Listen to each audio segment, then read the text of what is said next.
Good morning. I wish to welcome everybody and officially declare the meeting open at 9 a.m.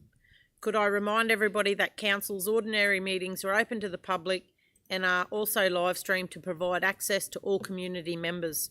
Attendees in the gallery may be recorded, and this video and audio of the meeting will be available to the public on Council's website.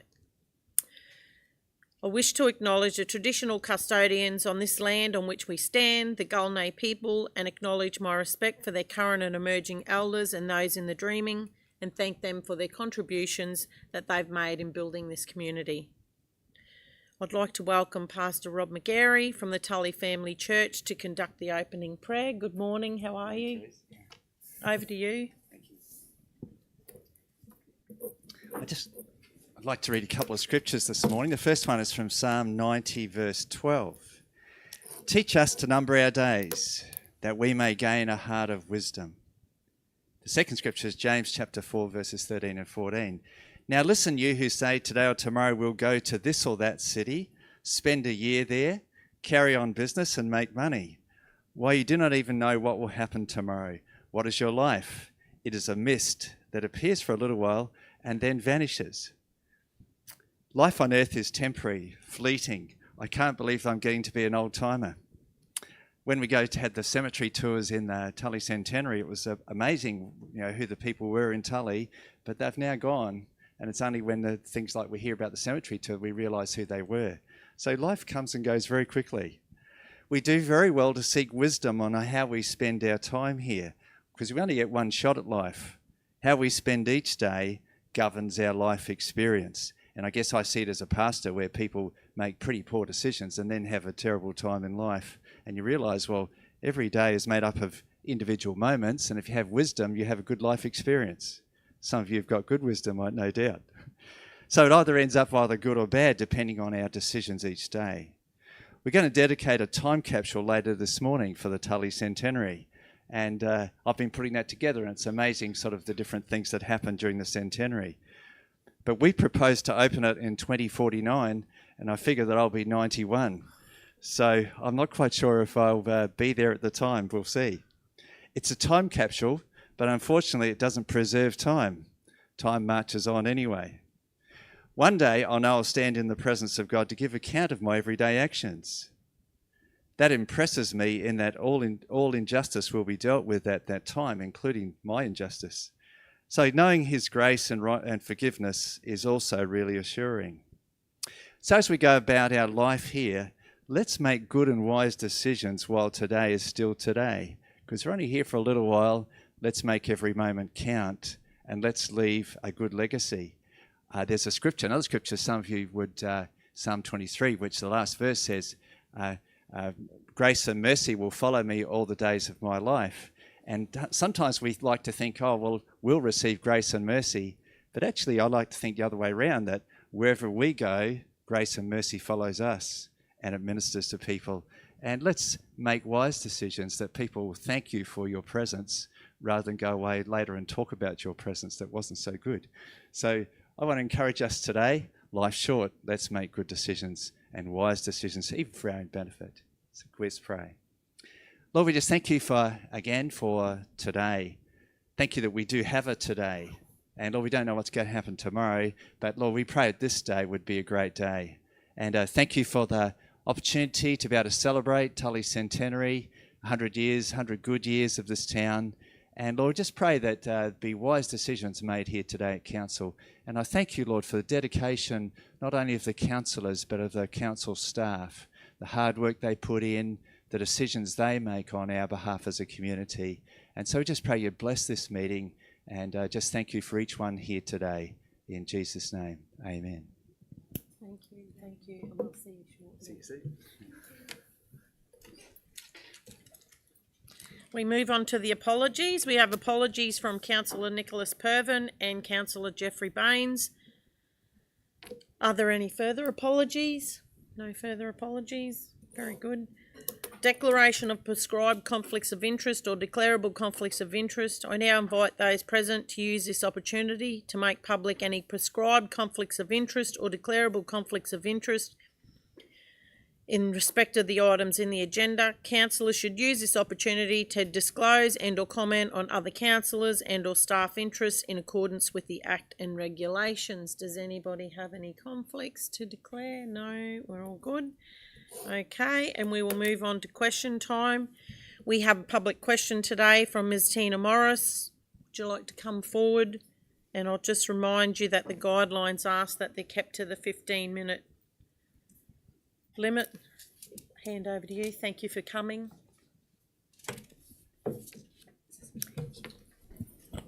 It is now. Good morning. Both my questions today are around transparency, communication and leadership. Question number 1. Council currently requires individuals to attend in person or send a proxy to ask a public question, which restricts participation from business owners, workers and residents or investors outside of Tully. It appears at odds with Australia's democratic values of inclusion and equitable treatment. Given that the meetings have also reduced from monthly to fortnightly, and thereby the time that public question time has been halved, will Council consider introducing alternative methods for submitting and answering public questions, such as written submissions with responses included in the minutes or live stream meetings with remote participation options?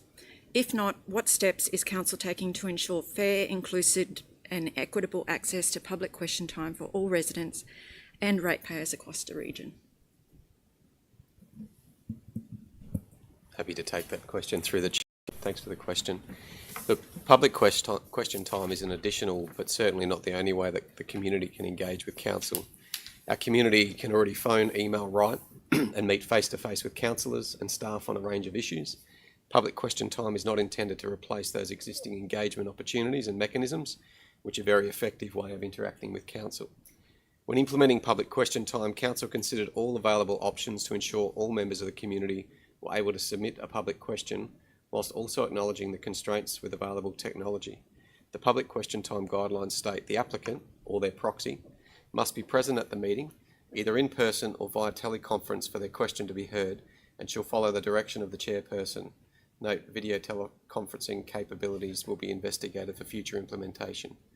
Should a public question time be submitted and the community member be unable to attend, the question and answer will be recorded in the minutes of the meeting for future reference, and a written response be provided to the submitter after the meeting. Great, thank you. Thank you. Question number 2. How does the Cassowary Coast Regional Council currently ensure transparency and accountability regarding councillors' meetings with the residents, ratepayers and stakeholders, businesses and community groups?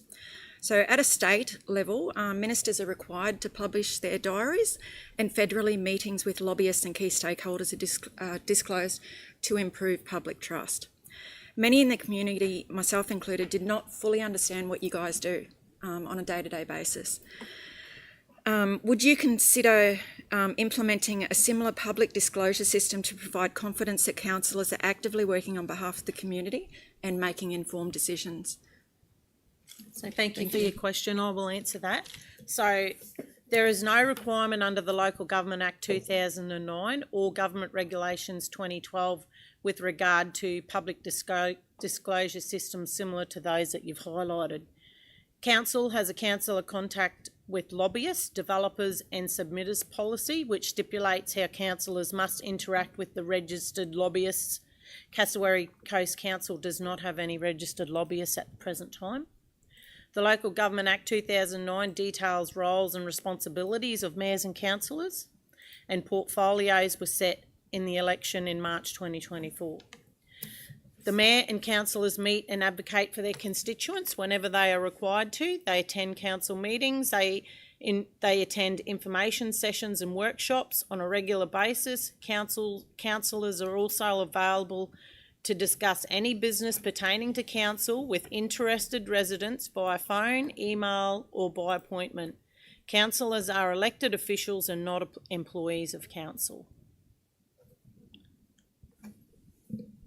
So that's a no. At the present time, that would be a no, yeah.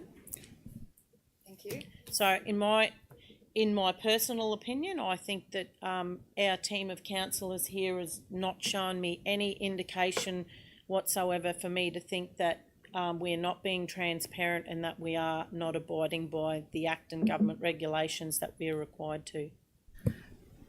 It's not a point in my mind that the councillors are not doing their job. It's that the public doesn't have visibility of what you're doing on a day-to-day basis. Now, I'm aware that some of the councillors this week may have been to conferences down in other areas, and we don't know about that. It would give confidence to the community if you were making these things known. We'll take that on board. Thank you.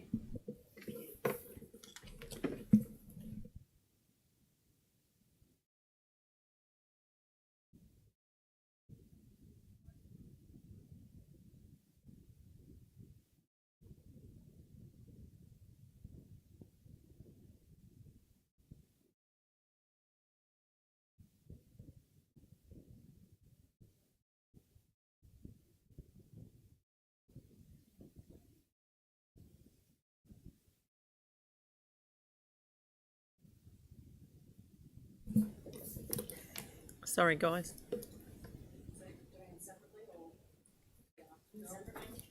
Separately? We're doing them separately?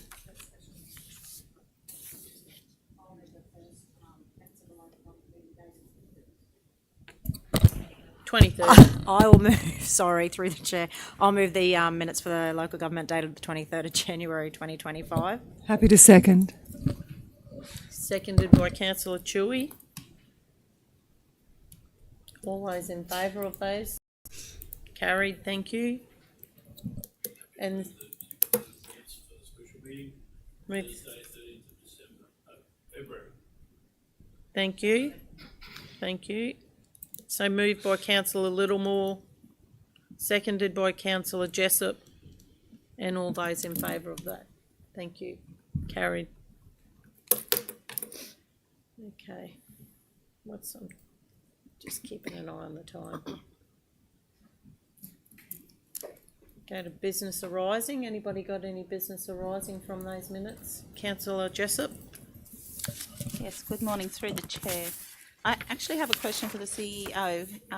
In the previous minutes from the 23rd of January, the meeting, I asked about the council's stance about enforcing those who were without permits for outside dining to remove chairs and tables. This, in my opinion, should reduce the risk of a lawsuit.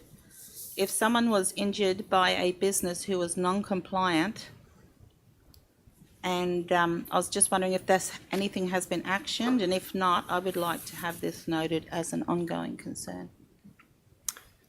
Thank you for the question, Councillor. Obviously, the activities you're describing are prescribed activities under Council's local laws, so they are, as you've mentioned, they are allowable under a permit, but those permits put a number of different conditions across those. A number of those conditions, obviously, protections for council, which would be indemnifying council and ensuring that those individuals have public liability insurance. So, without those permits, obviously they could be infringed through our local laws, and I know that our officers are working through a number of different areas between dogs and dog management and animal management, looking at parking and parking management. This is certainly one of their activities, but I will talk to the director and the manager, and we can certainly increase our diligence and our work in this space. Thank you. I just feel like maybe they are not as informed as they should be on the matter. The business houses that are putting things on the footpath, they might not be as informed as they should be. Yeah, absolutely. Any general activities on local government controlled areas and roads, like I said, where it is a prescribed activity, requires a permit, and obviously without that permit there's a level of risk for the individual that is putting those, and it may not be tables and chairs, it could be bins, it could be A-frame signs into those controlled areas. Does that include like A-frame signs, and because they just seem to pop up more and more every day? Is there actually a permit required for those? Correct. They are required, under those prescribed activities. Sorry, yes, Councillor Chewy. Yeah, following on from the conversation about outside dining, at the January meeting, we approved for the Mission Beach traders, we waiving of fees. I'm just wondering if there's still an opportunity for businesses that haven't applied. Are they still able to apply? We approved 3, but through the chair, that the waiving of those fees was specifically for those traders that are within the footprint of the Mission Beach. I'm referring to there project. Potentially might be more coming up. If council was to receive an application for an additional footpath dining permit at the moment, we would need to consider the works that are currently being undertaken to provide someone with a footpath dining permit for a footpath that council is about to demolish and upgrade. Wouldn't make sense. There would be a conversation with those individuals, but absolutely when the project nears practical completion, those conversations, not just about the footpath dining, but also some of the new alfresco areas that will come as part of that project, would be something that council, we have got at point 3 in the recommendation from that report, was to come back to council as that project progresses with what those opportunities are for some of the traders. Okay, thank you. I just, commenting on from the meeting, which was very successful the other evening, I feel, and I just was sort of wondering, what might happen. So I appreciate the answer. Thank you. Thank you, Councillor Jessup. Sorry, Trudy. Yes, thank you. Through the chair. Councillor Shuey, I think when we made the decision to waiver those 3 that were doing the right thing by having a permit, I just can't see, unless they are going to apply for a permit and then have it waived, it doesn't seem... Yeah, through the chair, effectively those individuals, those 3 businesses, Cafe Jahalia, the Tavern and the Blues Bar, still effectively have a permit. We've just waived the fee for that permit. If someone was to put an application in for a new footpath dining permit at the moment, council would be sitting and having that conversation that,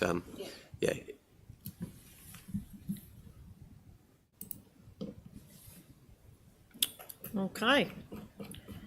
Community and culture. We move on to Cassowary Coast Regional Council Communications and Engagement Strategy 25-26, and Ms Knoll will present. Good morning. Good morning, Mayor, Councillors, Mr CEO. I'd like to present the Cassowary Coast Regional Council Communications and Engagement Strategy 2025-2027 for consideration by Council. I will just note that there's, in the recommendation, that should be 2027 and it's 2026, so there will be a slight amendment to that.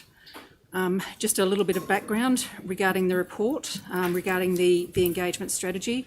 In a time where transparency and community involvement are essential, the Cassowary Coast Regional Council Communications and Engagement Strategy 2025 to 2027 is designed to strengthen the relationship between Council and our community.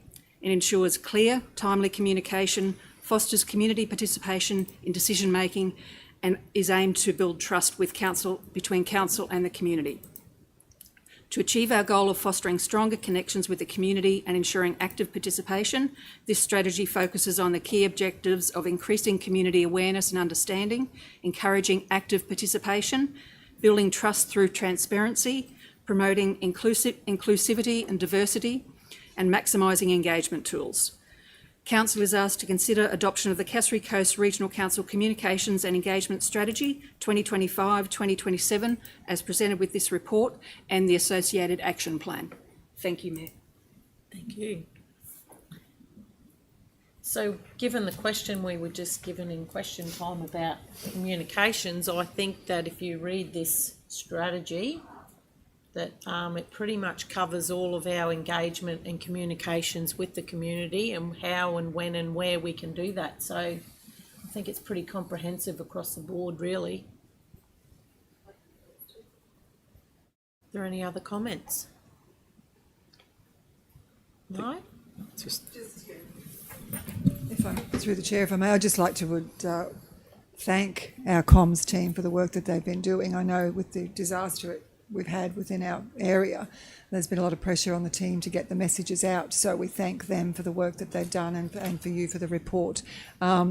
Communications is challenging, as we know, because everybody likes to communicate, and whether they're communicating the same message can be sometimes difficult to get across. So I think our team are doing a fantastic job, and I ask people to refer to the website and to the Cassowary Coast Facebook page for the correct information and not necessarily follow the advice of community pages.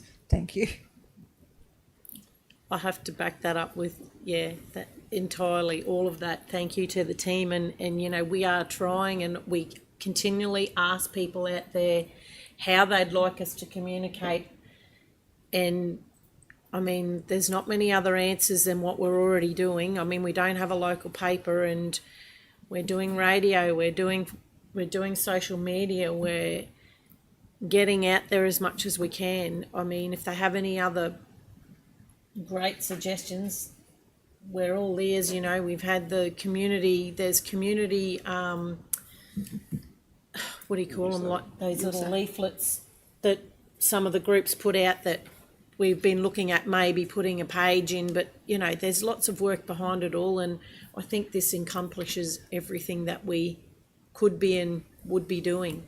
And following on from your opening statement, the meetings are open to the public. They were closed at some time, and I know, you know, people weren't happy about that, but come and watch the council meeting. You'll have a greater understanding of how decisions are made and things like that. And I know each councillor is available, email, text. You know, we all meet at our local grocery store. I'm sure every councillor in the room has been bailed up at the grocery store to ask about something. So I don't think we hide. I think we're out there and available for community to communicate with. Thank you. Yep. Councillor Jessup. Yeah, through the chair. And obviously we're trying to communicate in the most cost-effective way as well. I mean, sending out letters to each householder costs money, and we're trying to do this by saving money. You know, we're using all the platforms that we can. But yeah, any better suggestions? We're all ears. Through the chair and Councillor Jessup, just to follow that up, just wanting to acknowledge the work of the team. This strategy was done internally, and there's been a lot of work over about the last 6 months to bring this to this stage. So thank you. There's been quite a few officers involved, so thank you very much to everyone. It's been a real team effort for this. Well, thank you and your team, really. You're going to move it? Moved by Councillor Chewy, second by Councillor Jessup. We're all in favour. Yep. All right. Thank you. Thank you very much. We move on to 4, Governance, Environment and Finance, 4.1, Financial Performance Report. And Ms. Peters will present. Good morning, everyone. Morning. Here today to present the 24-25 Finance Performance Report for January 2025. The budget information in this report reflects the amendments made as part of Budget Review 1 adopted by Council on the 28th of November 2024. Financial performance highlights include the following. So operational revenue year to date is $103.4 million, which is greater than budget by just over $1 million. Operational expenditure year to date is just under $68 million, which is less than budget by $1 million. This results in a current operational profit year to date of $35.8 million, which is greater than what we thought we'd have at this point in the year by $2.2 million. Total capital, which includes commitments, represents 73% of the $93.1 million budget, and the end of month cash balance sits at $56.6 million, and that does include $20 million of fixed term investments which are due to mature at the end of March. I will just jump into a couple of reasons for the variances. You'll notice there's a new format for the table presented in the report, which highlights a prior month and a variance of that. So hopefully that's helpful in understanding our results a little bit more. Rates and utilities greater than budget by $1.4 million. This is largely due to our general rates discount. So whilst we recognise all revenue as soon as we send out our rates notices, we don't know how many people are going to take up that general rates discount until people start paying. So that's assumed to be a timing difference, and next month when I'm here presenting this report, that variance should have disappeared. Fees and charges greater than budget by $153,000, and the large driver here is your transfer station charges. So in the table below, you'll see your transfer station charges are greater than budget by $120,000. Interest revenue greater than budget by $225,000. So again, this is largely due to either fixed term investments or that 12.35% interest rate that council charges on outstanding rates. And then your operating grants and contributions are under budget by just under $600,000. But this is largely a timing difference. So we've assumed in the budget we would recognise the revenue at a period in time, but actually we haven't recognised this revenue yet. That has an impact then on materials and services. Because we haven't recognised the revenue, it means we haven't done the expenditure yet. So there's it offsets. Moving on to expenditure. So employee expenses, the expenditure in employee expenses is under budget by $230,000, which is a significant improvement to what we've been reporting for the prior months. This is largely due to officers taking extra leave in January related to the January school holidays, and then the recruitment freeze that we've had from the 1st of November, which finished at the end of January. This really does highlight the importance of officers taking leave on our financials, but also obviously the kind of social impacts of that as well. Materials and services under budget by $700,000 as a result of lower expenditure during the January shutdown period, and also relating to that grants and contributions section that I spoke about earlier. So if we're not recognising revenue, it's because we're not doing the expenditure in that area. That's expected to be a timing difference only, like I said earlier. Moving on to capital programme. So capital works programme contains 340 projects currently, and we have spent $33.4 million of the $93 million budget, which represents 36% of the total budget, with 58% of the year elapsed. If we include commitments, that's stuff we've said we're going to spend, we actually just haven't spent it yet. This increases to just under $68 million, which represents 73% of the budget is either actually spent or we've committed to spend. Again, borrowings, a new piece in this report, just to highlight these are the borrowings we have. So we have $5.8 million of borrowings split across Stotters Hill Landfill, Hyatt Street Reservoir, and a waste and fleet loan. Investment performance, like I spoke about before, our cash balance sits at $56 million, with $20 million sat in fixed term investments. Our risks and opportunities, not much movement in the month. Risk still remains that 10% attrition rate. So whilst our employee expenses are currently under budget, we will see that potentially that variance reduce slightly over the coming months. And then April, we're expecting to see a lot of leave taken again. So we should see that kind of move up and down. We will look at the phasing of our employee expenses in the next budget to see if we can kind of make an adjustment for this. Our opportunities sit in that waste transfer station income that I spoke about, our water charges and consumption, and then the interest revenue that I spoke about as well. So the recommendation is that Council receive and note the 24-25 financial performance report for January 2025. Gonna move it? Anybody got any? Second it? No comments? Everyone's happy with the report? Thank you very much. All in favour? Carried. Thank you. Thank you.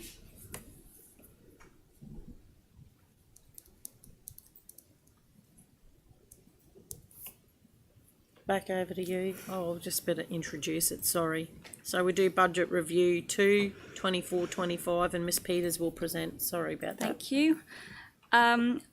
Section 170 of the Local Government Regs 2012 provides an opportunity for Council to amend the budget at any time before the end of the financial year. So CCRC finds it best practice to carry out a budget review quarterly.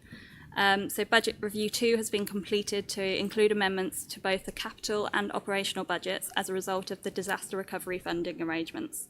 So we have previously made assumptions about how much the disaster recovery is going to cost us in terms of Jasper. We're not at the most recent flooding event yet.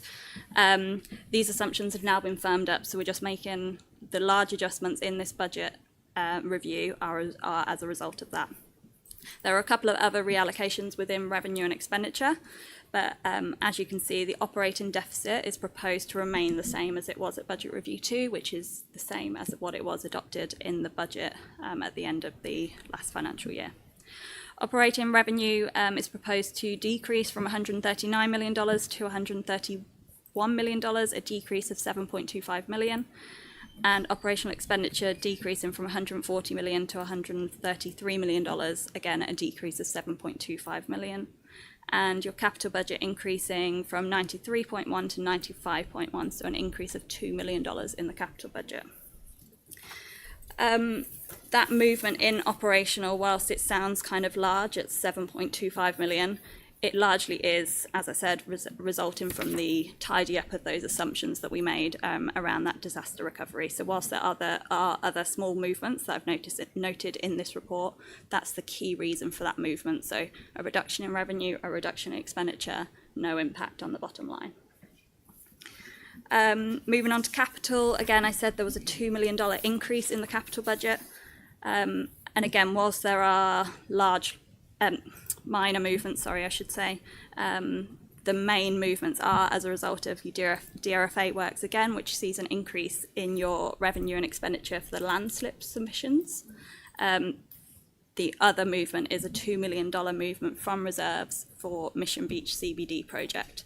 So in Budget Review 1, you may remember we moved $3 million out of the capital budget as we didn't think we'd spend that this financial year. We're just saying if we can bring that $2 million back in, we actually now believe we're going to spend that. We're seeing cash flow forecasts which show that. So it's moving it out of reserves, which sits in our nice little pot of cash, bringing it back into this financial year.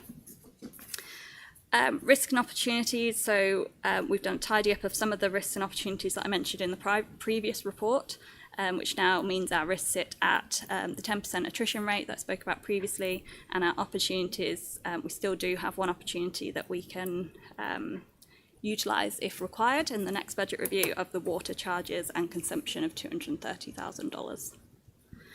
So that's the Budget Review 2, and the recommendation is that Council receive the Budget Review 2 report covering the period from 1st of July 2024 to 31st of December 2024 and adopt the amended budget for the 24-25 financial year as outlined in the attached appendices to this report. Councillor Jessup. I just have one question. For investment performance, should we include a budget on loss or gain on disposable assets as a risk? Yep, so to our bottom line? Currently we don't budget for that because there's kind of no certainty about what's going to happen throughout the year. There is a report, or has been a report to Council throughout this financial year, which has kind of outlined a strategy moving forward of some facility use agreements being set up, which then means we would dispose of some of those assets. So with that kind of certainty moving forward, we can absolutely look at trying to put a budget in place for either gains or losses on our asset disposals moving forward. Very good. And I just wanted to go back to the point of the $2 million, which we are moving back into for the Mission Beach project, that people don't think that that's an extra allocation. So it was already allocated, but we thought we were going to spend it next year, but we're going to spend it this year. Yeah, thank you. So, yeah. Mayor, through you, Mayor, just for clarity, so that project, the practical completion date is meant to be December, so we've always anticipated it would go through. We're hoping we're not jinxing that by bringing that forward, but the project is running ahead. The weather that we've got today and the work that will happen into Saturday and the weekend, hopefully we continue, but as we all know, our region can be quite unpredictable, so there is still some risk that they don't, but great to see at the moment that cash flow and that forecast is running ahead of schedule. Excuse me, through the Chair, Mr CEO, that's December 2025? Absolutely. Thank you, just for clarity. Okay, thank you. Councillor Jessup. Yes, through the Chair, I'm happy to move. Do you want to move it? Thank you. Seconded by Councillor Littlemore. No further comments. All in favour? Carried by all. Thank you. Thank you. We move on to 4.3. sole specialised. Oh, I'm a bit confused there. Did you notice? I'm like thinking no. Specialised supplier nomination for IBIS Information Systems Proprietary Limited, and Ms Peters will present. So Council is seeking to designate IBIS Information Systems as a specialised supplier for rates modelling under Section 235 of the Local Government Regs 2012 to ensure timely access to critical services during the upcoming budget process and land revaluations. So this designation will maintain continuity and accuracy in financial planning with a formal procurement process to be undertaken once this work is complete. So for anyone that's not aware, IBIS Information Systems provides a tailored software solutions to help us do our rates modelling. So we have almost 16,000 properties in the area. So trying to do that on a basic Excel spreadsheet causes all kinds of formula issues. So we use it for rates modelling, forecasting and analysis in the budget process, and this year we'll utilise it for land revaluations. Given the highly specialised nature of this software and its integration already with current council systems, IBIS is uniquely positioned to continue delivering the service without disruption. But like we said, this is coming to the end of the contract, so as soon as this contract is finished, which will be March 2026, we will go out and to complete a formal procurement process. This addition will just be for a period of time. Okay. So the recommendation is that Council resolve in accordance to Section 235B of the Local Government Regulation 2012 that due to the specialised knowledge of the work already undertaken from IBIS Information Systems, added to the sole specialised or confidential nature services supplier list 2024-2025. Because we all know that if we went out now, then it wouldn't be really beneficial to us as council or to ratepayers to have a new system implemented before the old one's even out of date. All right. Any further? You're happy to move it? Moved by Councillor McLeod. Any other comments? Happy to second it. Councillor Littlemore. Those in favour? Carried. Thank you, all of us. Thank you very much. Thank you very much for your work. We move on to Bushland Reserve Management Policy, and Mr Anderson will present.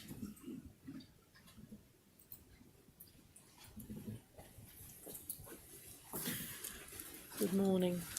Morning, Madam And Mayor. Mr Sides. Good morning. Morning, Madam Mayor. Councillor, through the Chair, thanks for the opportunity to present this report on the Bushland Reserve Management Policy. So Council currently has a Bushland Reserve network of of 179 parcels and approximately 3,500 hectares. This was recently updated in 2025 and is located on Council's mapping system. The primary purpose of the Bushland Reserve is the protection and enhancement of each site's terrestrial, riparian and aquatic habitats, including various threatened and endangered plant and animal communities. Also, the purpose of it is to provide for nature-based recreation and also environmental offset opportunities. So the purpose of this policy is to ensure Council's bushland reserves are protected, enhanced and valued by the Cassowary Coast community for those values that I talked about earlier. The way that it does that is looks at a number of principles, which is located in the policy itself in the attachment, which looks at things such as protecting and improving those biodiversity values, contributing towards elements of water quality, especially where those reserves are in the riparian areas of our creeks and our rivers, identify and protect a range of cultural sites, both Indigenous and European, while also developing and fostering partnerships with our community and our industry. Another principle also looks to manage those hazards such as bushfire, flooding and biosecurity risks, and that obviously supports our recent biosecurity plan that was adopted by Council last month. And finally, it looks to provide opportunity for outdoor recreational activities, as I mentioned earlier, but also implement environmental offset opportunities as possible, and we have 2 of those currently in progress at the moment. In terms of the consultation, obviously through Council and Executive Leadership Team, through the Cassowary Coast Natural Asset Management Advisory Committee, that also includes a number of our community conservation groups, and then also our senior leadership team. So just before I look at the recommendation, I'd ask Damon, Mr Sides, just to talk about the open space strategy and how it's into the service levels associated with his bushland reserve management policies. Yeah, thank you, Michael. Yeah, so back at the end of 2023, Council adopted an open space improvement plan that set service levels and classifications for parks and open space as well as bushland reserves. So within the bushland reserve network, there's level 1 and level 2 reserves. So level 1 reserves generally have our infrastructure, walking tracks, Kennedy walking track, viewing platforms, interpretive signage in them. And these reserves are guided in management by a management plan. So say for foreshore reserves, we have the Mission Beach Foreshore Management Plan, the Curramine and Cowley Foreshore Management Plan. So they guide our management actions in these areas. The bushland reserves level 2 are generally have no facilities. They will have a plan supporting, if required, like a biosecurity plan, rehabilitation plans or fire programs in place. So there's the 2 basic levels of bushland reserves and that will guide management into the future. Yeah. Very good. Thank you, Damon. So the recommendation is that Council adopt the Bushland Reserve Management Policy, adopt the reserve network mapping as per our mapping system, the 2025 update, and also seek to implement policy outcomes across all Council operations. And happy to take any questions. Councillor Chewy. Thank you for the report. Thanks through the chair. I'm just a little confused because bushland reserve sounds to me like it's a scrub area that's nature has had its way in, but we've since learnt that it's not always the case, that some areas are considered high public traffic flow.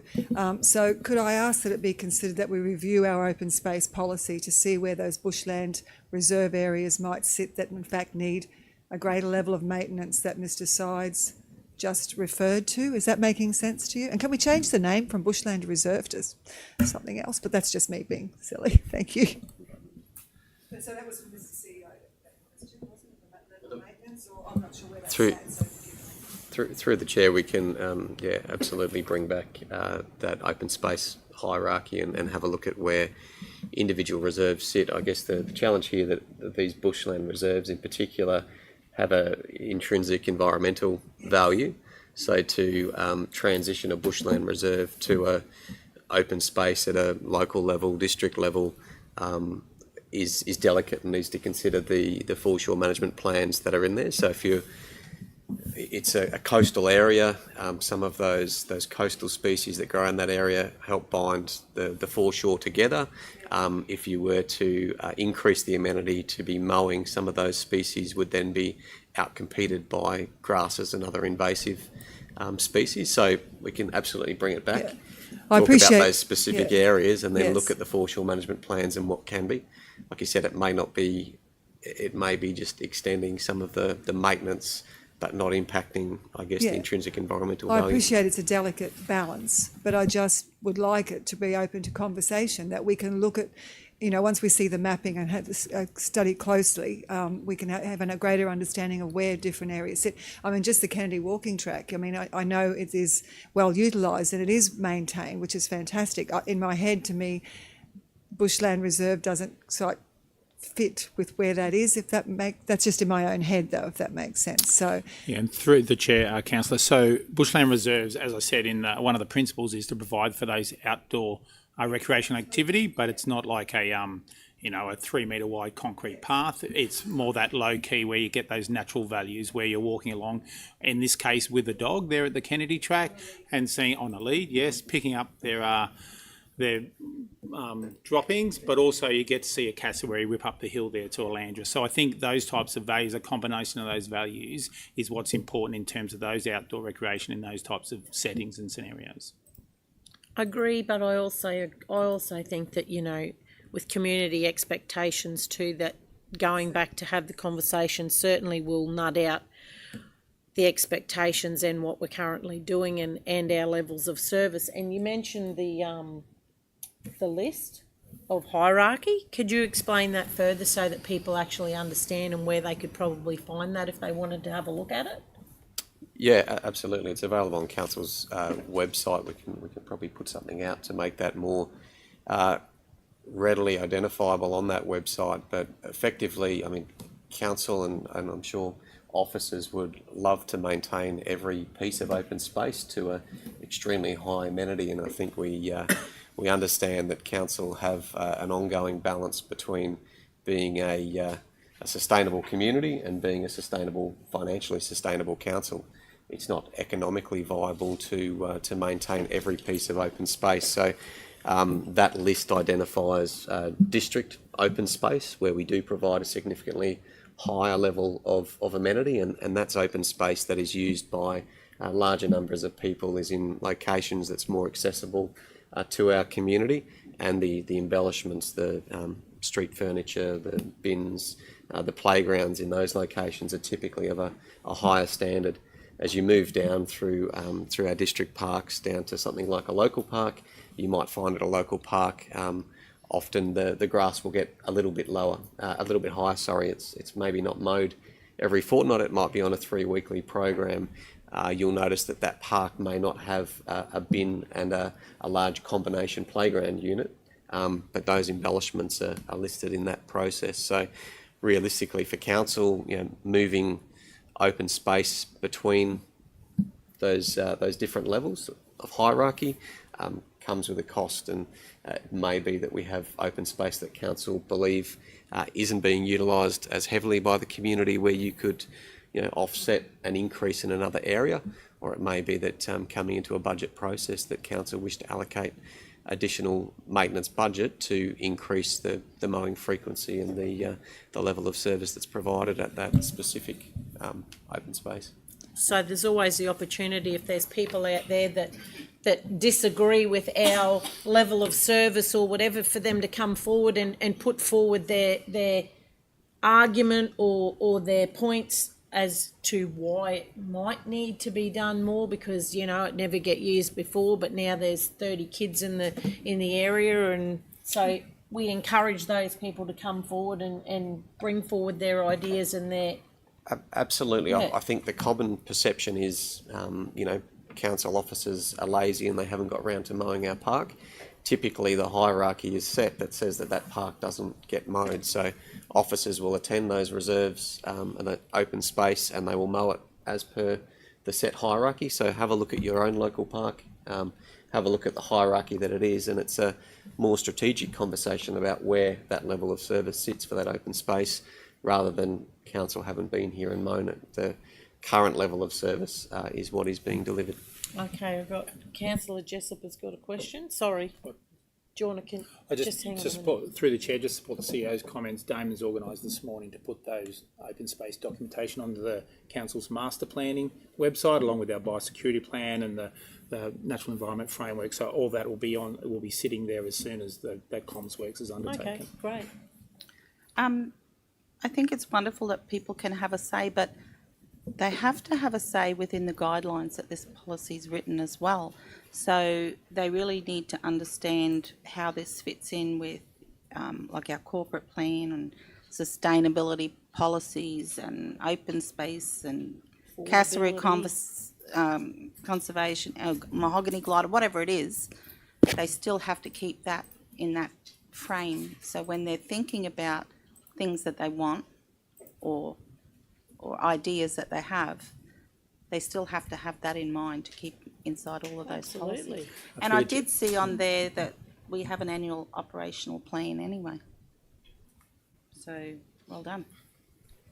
Just following on through the chair from Councillor Jessup's comments, yes, we do need to let people know that there is a plan and they can follow it, because we run the risk of people taking it upon themselves to clean up areas that they need not be and ought not be, because they're not doing it appropriately, which we have seen in various areas where foreshores have been stripped, and then in a weather or high tide, the water has come into people's properties and things. So that needs to be a clear message as well, that there is a reason why there are things where they are and not being mown and chopped down, because it's the level of protection and as well as an environmental strategy as well. So yeah, the messaging needs to be very clear. Through the chair, and a really good example of that this morning is at Cowley Beach, where the current swell, which is an easterly swell, it's not too high, it probably sits around the 2.5 metres on the other side of the reef.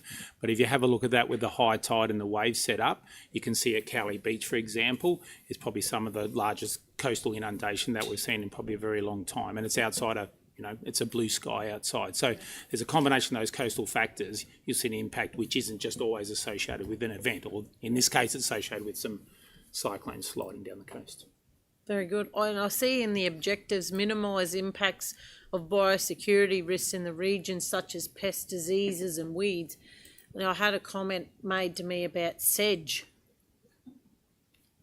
So, yeah, So through the chair. I believe that was in, and this is probably getting off the track, but anyway, I'll ask it anyway, was part of the biosecurity.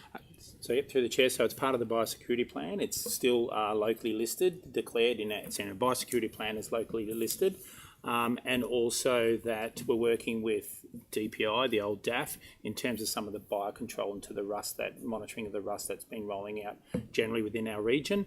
In addition, we have tried a number of engagement in that industry, particularly the cattle industry, which hasn't been too successful, but then that new association has come up, so we're going to reach out to them and see if we can't have key as part of that process. Also, I just would add, in terms of the Bushland Reserve, for example, pig traps, so it might be an area that we close off, as Councillor Allen was saying, close off to manage biosecurity pests in terms of putting the pest traps. So we're starting pre-feeding of our pest traps again, and then our pig traps in the next couple of weeks, now that we have all those other different elements, approvals and such in place to commence. So it's consistent. There are areas where biosecurity is a management rather than, the community may have an alternate view. Councillor Chewy.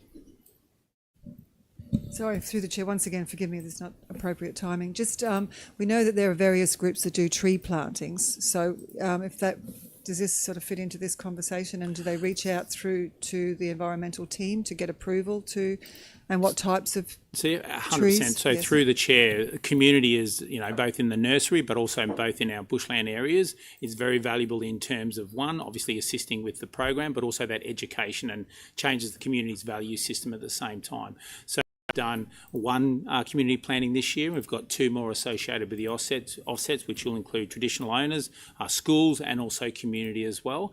And we're looking at some other opportunities moving that forward. But 100%, there's a massive opportunity to expand both in that nursery environment, but also in the tree planting and on-ground environment, our involvement with the community getting involved in that space. And there's a number of those good conservation groups in place that can assist that process also. And I also see in there the principal looks to develop a range of environmental offset demonstration projects, so they can be done in these bushland reserves. 100% through the chair. Just for information, we have two that we're working through at the moment, in particular a carbon offset north of Innisfail State School, where we're looking to set up a demonstration site for agricultural landholders or landholders, which will look to gain finance or look to make money out of carbon offsetting. But also we have another one at Nins Creek, which is a Cassowary credit, where we're undertaking a case study with the Cassowary credits that are just going through a test and trial phase and rolling out from there. And that again is an ability for landholders to have an income on their land and also reduce some of the maintenance, because once your tree and your natural vegetation gets above 3 years and gets 3 years growth and then gets a canopy cover in place, it starts to dampen out those weeds, in particular guinea grass and elements like that. So it's advantage to the land, but also has an income, and then also has those environmental values as well, and connect corridors between some of the areas like our national parks, for example. Very good, very interesting. You're going to move it, Councillor Chewy, seconded by Councillor Jessup. All in favour? Carried, thank you. Thank you very much.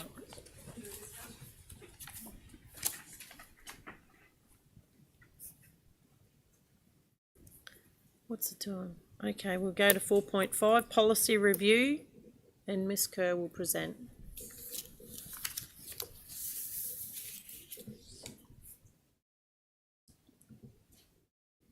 Good morning, everybody. Good morning.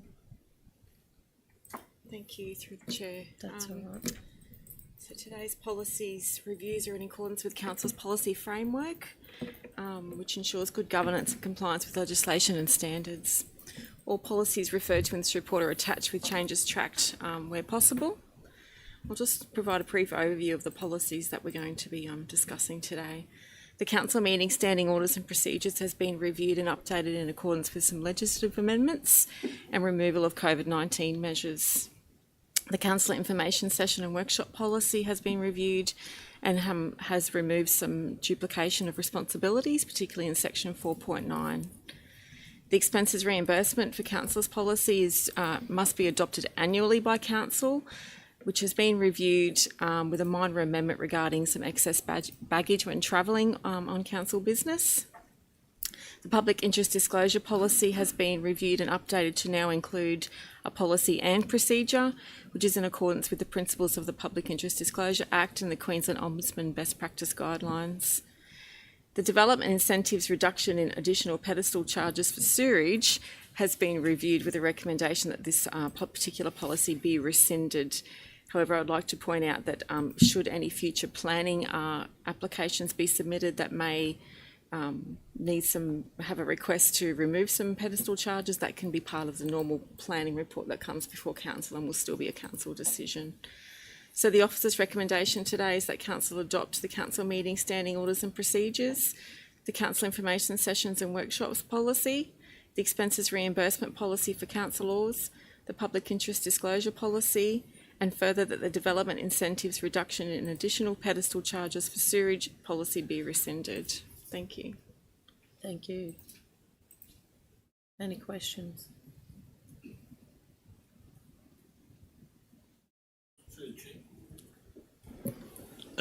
Perhaps a question for the CEO, Madam Chair. In relation to public question time, could the CEO let me, I believe that public question time was suspended during COVID, was that correct? Yeah, for a period of time. I'm not sure if it was obviously before my time at council, but I'm not sure what was driven. Sorry, through the chair. That policy was first adopted in 2022. So during the COVID restriction period, we didn't have public question time, did not exist in our standing orders. Through the chair, prior to that? Did not exist, no. So it was my belief that it only got brought in because of COVID. So, I mean, because any other time they can ask, as we said this morning, you can ask a question anytime via any means, really. So it was only really a measure that people could get a message because we weren't having people come into the room at the time during COVID. Through the chair, if I could add it, it probably hasn't been successful in its implementation in the sense that we've only had about 4 public questions or 4 local government meetings where we've had public questions since it was brought in 2022. So I'm not sure whether that's an indication that individuals use other measures to engage with council more directly, or whether that's it's not publicly known. I know that we still have trouble advising community members that our council meetings are open to the public and they're welcome to attend. I mean, in my opinion, I would be encouraging people, if they have questions, to come to make an appointment and come and discuss it with us rather than wait to come to public question time, in my own opinion.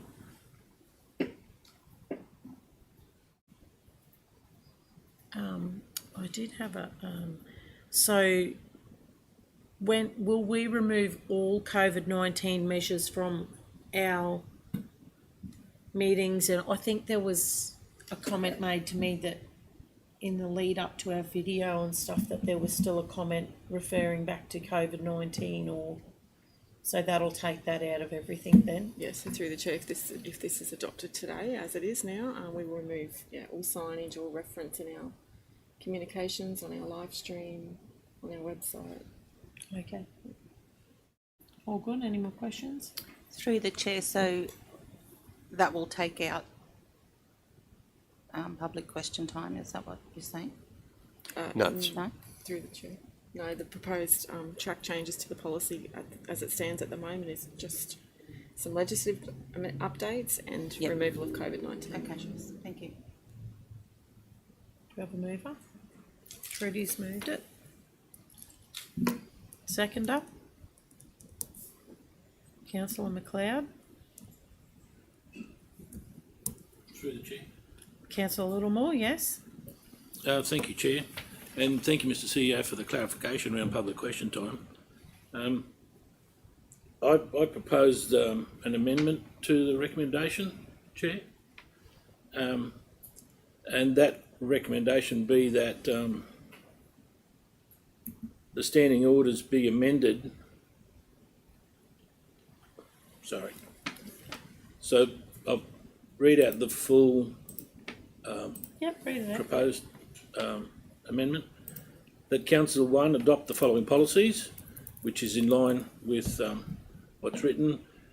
Councillor information sessions and workshop policy, expenses reimbursement for councillors, and public interest disclosure policies. Rescind the development incentives reduction in additional pedestal charge for sewerage policy. And point 3, adopt the amended council meeting standing orders and procedures to reflect the removal of section 37, public question time, and its reference in section 5, order of business, and section 6, agendas, and fourthly, rescind the public question time guideline. And Chair, my thoughts on this relate to the fact that council meetings are the most visible activity of the work of local government and is their principal decision-making forum. They are prime examples of accountable and transparent decision-making by local governments where they set their policies, adopt our corporate plans, approve and adopt budgets, and make local laws. And of course, you know, the myriad of other things that come before council from time to time for decision. As previously discussed today, public question time is only one way for residents and ratepayers to raise questions about a matter within the jurisdiction of council. And as we recently heard from the CEO, since its inception in 2022, there have been only 4 or 5 examples where people have made that effort to come forward, to ask questions at a public meeting. Under section 36 of the the standing orders and procedures, that still provides for public participation at meetings. So a member of public may partake in the proceeding if they're invited to do so by the chairperson. They also have the remaining option if there's something that is really irking a group of people in the public to raise a petition and have that petition brought to council. So there are many, many ways that the people can engage. And I think for what we've seen and heard is that public question time has not been a highly successful mechanism. And in fact, in my previous life, I've seen public question time turn into an absolute rabble. Not that it has here, but there are those challenges that do arise from time to time. Councillors are available via email. We're available on the telephone, and people have a specific problem that's perhaps property based. So they might have a drainage issue or challenges with illegal building activities, and they need their councillor to champion their case. We're available to attend those site meetings, and we do indeed go to site meetings when we're looking at town planning applications. So those are my thoughts behind why I would be seeking a seconder for that amendment. Through the chair, I think we did have the original recommendation was moved, but it wasn't seconded. So I thought Councillor McLeod. seconded. This is an amendment. Is it an amendment? This would effectively, I think, the change is potentially substantial. It would be a new motion, but if you're happy to, I guess that previous recommendation is on the table. I'm happy to move this as a motion rather than an amendment. If the previous mover and seconder withdraw their support for the original motion. Yes, so we've withdrawn our mover and seconder for the original motion, and Councillor Littlemore is moving a new motion. The staff need me to read the new motion again? No, I've captured that in the minutes. I think you captured that. Yeah. Captured it? Councillor Jessup? I'm happy to second. Okay. Does anyone else want to Does speak anybody for it? else want to make any comments? Through the chair, I will. So, Councillor Littlemore, we're proving all of that, but we're just going to take away out of the, whatever part it is, the public question time. from the council meeting, Yep, standing orders. we're going to remove. Remove references to public question time. Yep, And then that would result also in recommendation part 4, which is the public question time guidelines would need to be rescinded. yep. No, I'm happy for that. Look, There were no other if we've changes. only had 4 questions in the last 2.5 years, I'm happy for that. And I think also too, those questions can be emailed. They get emailed to our team anyway. So instead of waiting for possibly up to 4 weeks to get a response, they could possibly they will get them within, give or take, up to 10 working days to have a response to that. So I think that's more, I'm happy with that. Yeah. Are there any more? Just want to make sure that's All. That's the guts of the amendment. Of the Perfect. new motion. Yeah. And again, I'll refer back to what we've done prior in today's meeting, and I encourage people that if they do have questions to come forward and either speak to ourselves. We can arrange for officers to be on site. We can, if you've got anything, we can get the help or the information required rather than having to come to a council meeting. They can still come to a council meeting. Anybody's welcome to come to the council meeting, but I really do encourage that the interaction rather than just a sitting up the front on public question time. Yes. Thank you. Councillor Shuey. And we've had delegations attend workshops and stuff to present their own cases regarding various issues that are relevant to them or their organisation. So that is obviously still available. That can happen as well. So we're not closing the doors. No. The doors are still open. Absolutely. Thank you. We're trying to open them further, I thought. And sorry, through the chair, Mayor, to further on from you, our contact details, our phone numbers and emails are all publicly on the website. So anybody can get in touch with us at any time to discuss any matters that they wish also. So, we've got nobody in the gallery today attending our local government meeting, but it is open to the public, so they can come on the 4th Thursday of every month if they wish to. And further to that, reminding people that it is live streamed, even if they can't access the building for whatever reasons geographically, they can watch the live stream and then ask a question by an email or a phone call after the meeting if there are any issues. Yeah, thank you.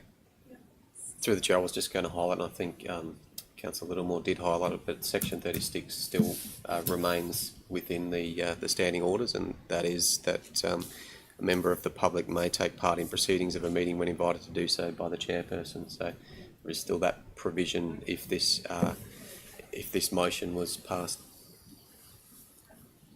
Is anybody against the motion? Do we have a mover and a seconder? Councillor Littlemore and Councillor Jessup. Yep. So all those in favour. So we're all in favour? All good? Thank you. Okay, so there you go. Thank you. I have the next one. Oh, you have the next one as well. Delegations update, and Ms Kerr will present that as well. Thank you. So as per the Local Government Act Section 257, council is required to update delegations from council to the Chief Executive Officer when amendments have been made to a particular act, newly identified delegations have been recommended, or powers under an existing act are required for operational purposes. Today's report details 6 items of legislation where delegation to the Chief Executive Officer is recommended for efficiency of operations, and to ensure council's legislative obligations are being met. I have highlighted in the background of the report the purpose of those different pieces of legislation and what they are used, what council uses them for, mainly in the operational space. So the officer's recommendation today is pursuant to Section 257 of the Local Government Act. Council resolves to delegate the exercise of all powers as per Appendix A to the report to the Chief Executive Officer, that being the Biosecurity Act 2014, the Environmental Protection Act 1994, the Local Government Act 2009, the Local Government Regulation 2012, the Planning Act 2016, and the Statutory Bodies Financial Arrangements Act 1992. And 2, repeal all prior delegations to the Chief Executive Officer made under those acts, and these powers must be exercised subject to any limitations as stated in the Instrument of Delegations, Limitations and Conditions of Exercise of Power in Appendix A to the report. Thank you. Any questions? Nothing? Happy with that? Happy with the delegations? Very good. Happy to so move, Chair. Happy to move. Got a seconder?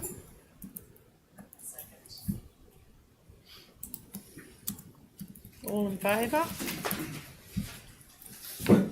Thank you. Thank you. Thank you, Ms. Kerr. We move on to 4.7 workforce plan, and this will be presented by Mr. Crosby. 10:30. Good morning, everyone. Through the chair, as the Mayor said, the report is in relation to presenting a workforce plan for council for the next 5-year period. The workforce plan is premised around the organisation review, which occurred in 2022 and then subsequently approved by council in 2023.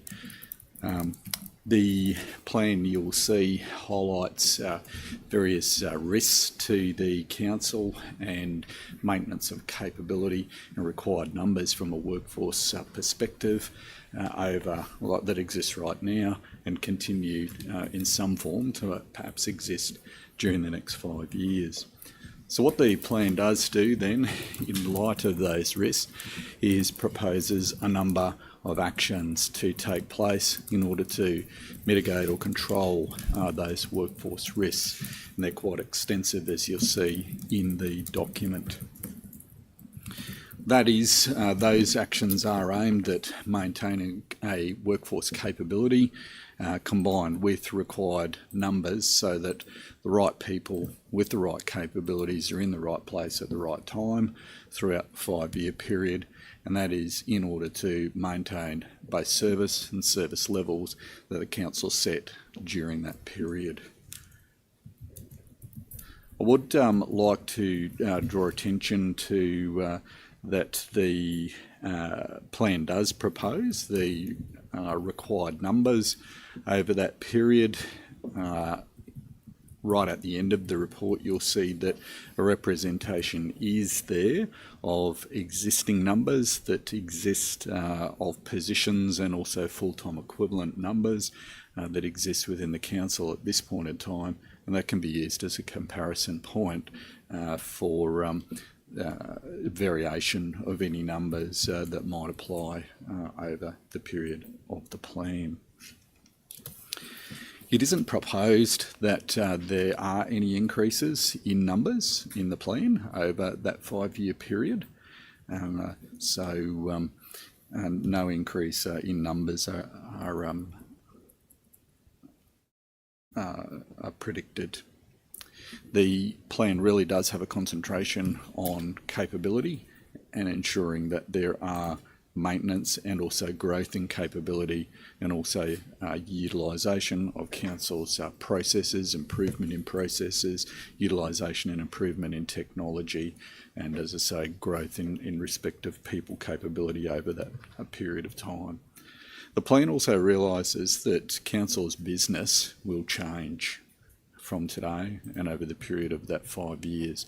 We know that there are obvious things that will apply in respect of things like changes driven by technology, which continues to move at a rapid rate. That will impact on the way council does business and also the sorts of skills and capability that are required by the workforce.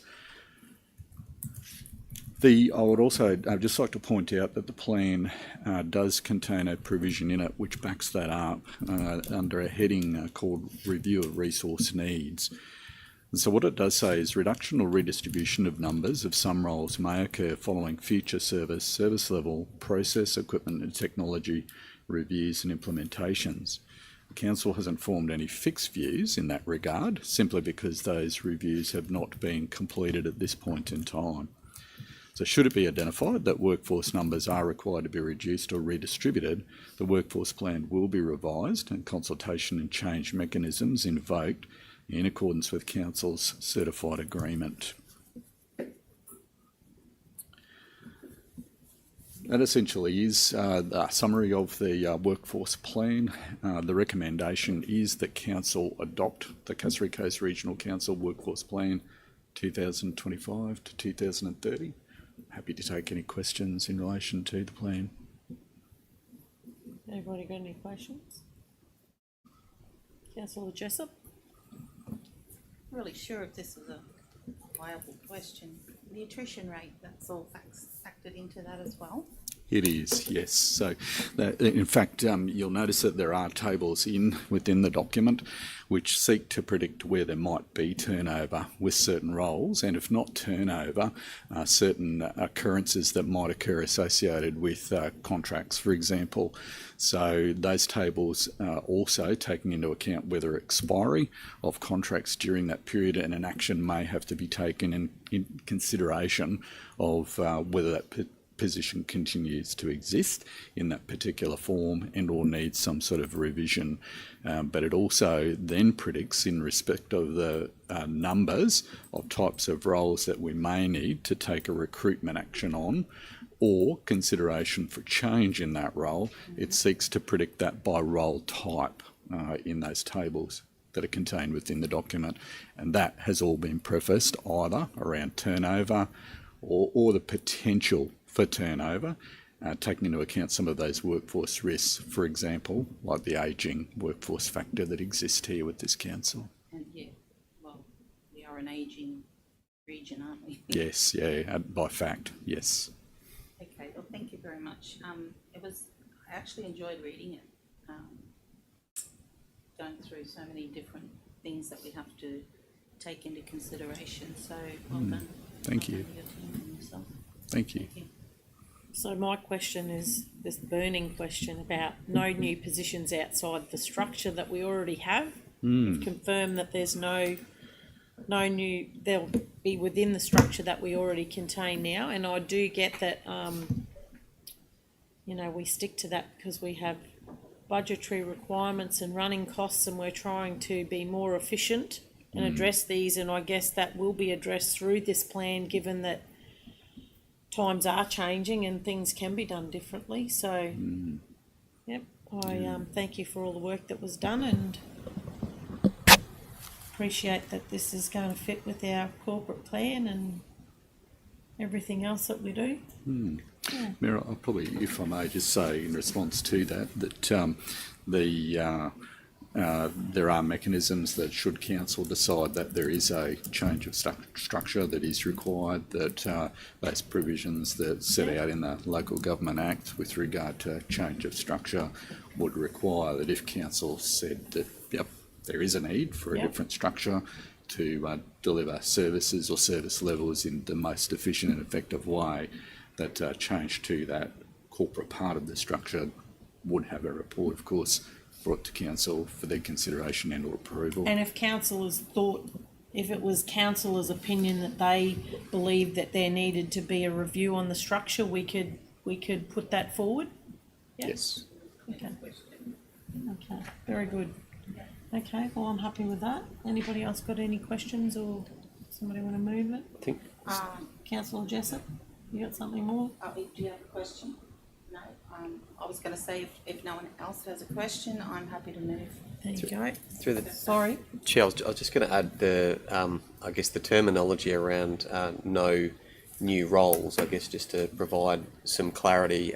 Every position when it becomes vacant becomes reviewed, and the title or may be different. Absolutely. So certainly headcount might be a more accurate way of describing it. Yeah. That's good, because yes, KPIs and expectations do change as the world evolves. So yeah, a good point. Thank you. Happy to second it. Those in favour? All of us. Thank you. Thank you very much. Thank you very much. We are now going to adjourn the meeting for the Tully 100 Capsulate presentation and Australia Day certificates at a morning tea. So we will just adjourn the meeting. Thank you.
Good morning, and we will now resume the meeting at 11:07. I'd like to take this opportunity to thank the Tully 100 team for their efforts in celebrating 100 years of Tully. A magnificent job was done by the committee and all the subcommittees, and it was an honour to be part of the time capsule presentation, which holds valued documents and memories that will be reopened, I believe, in 25 years' time. So good job to all.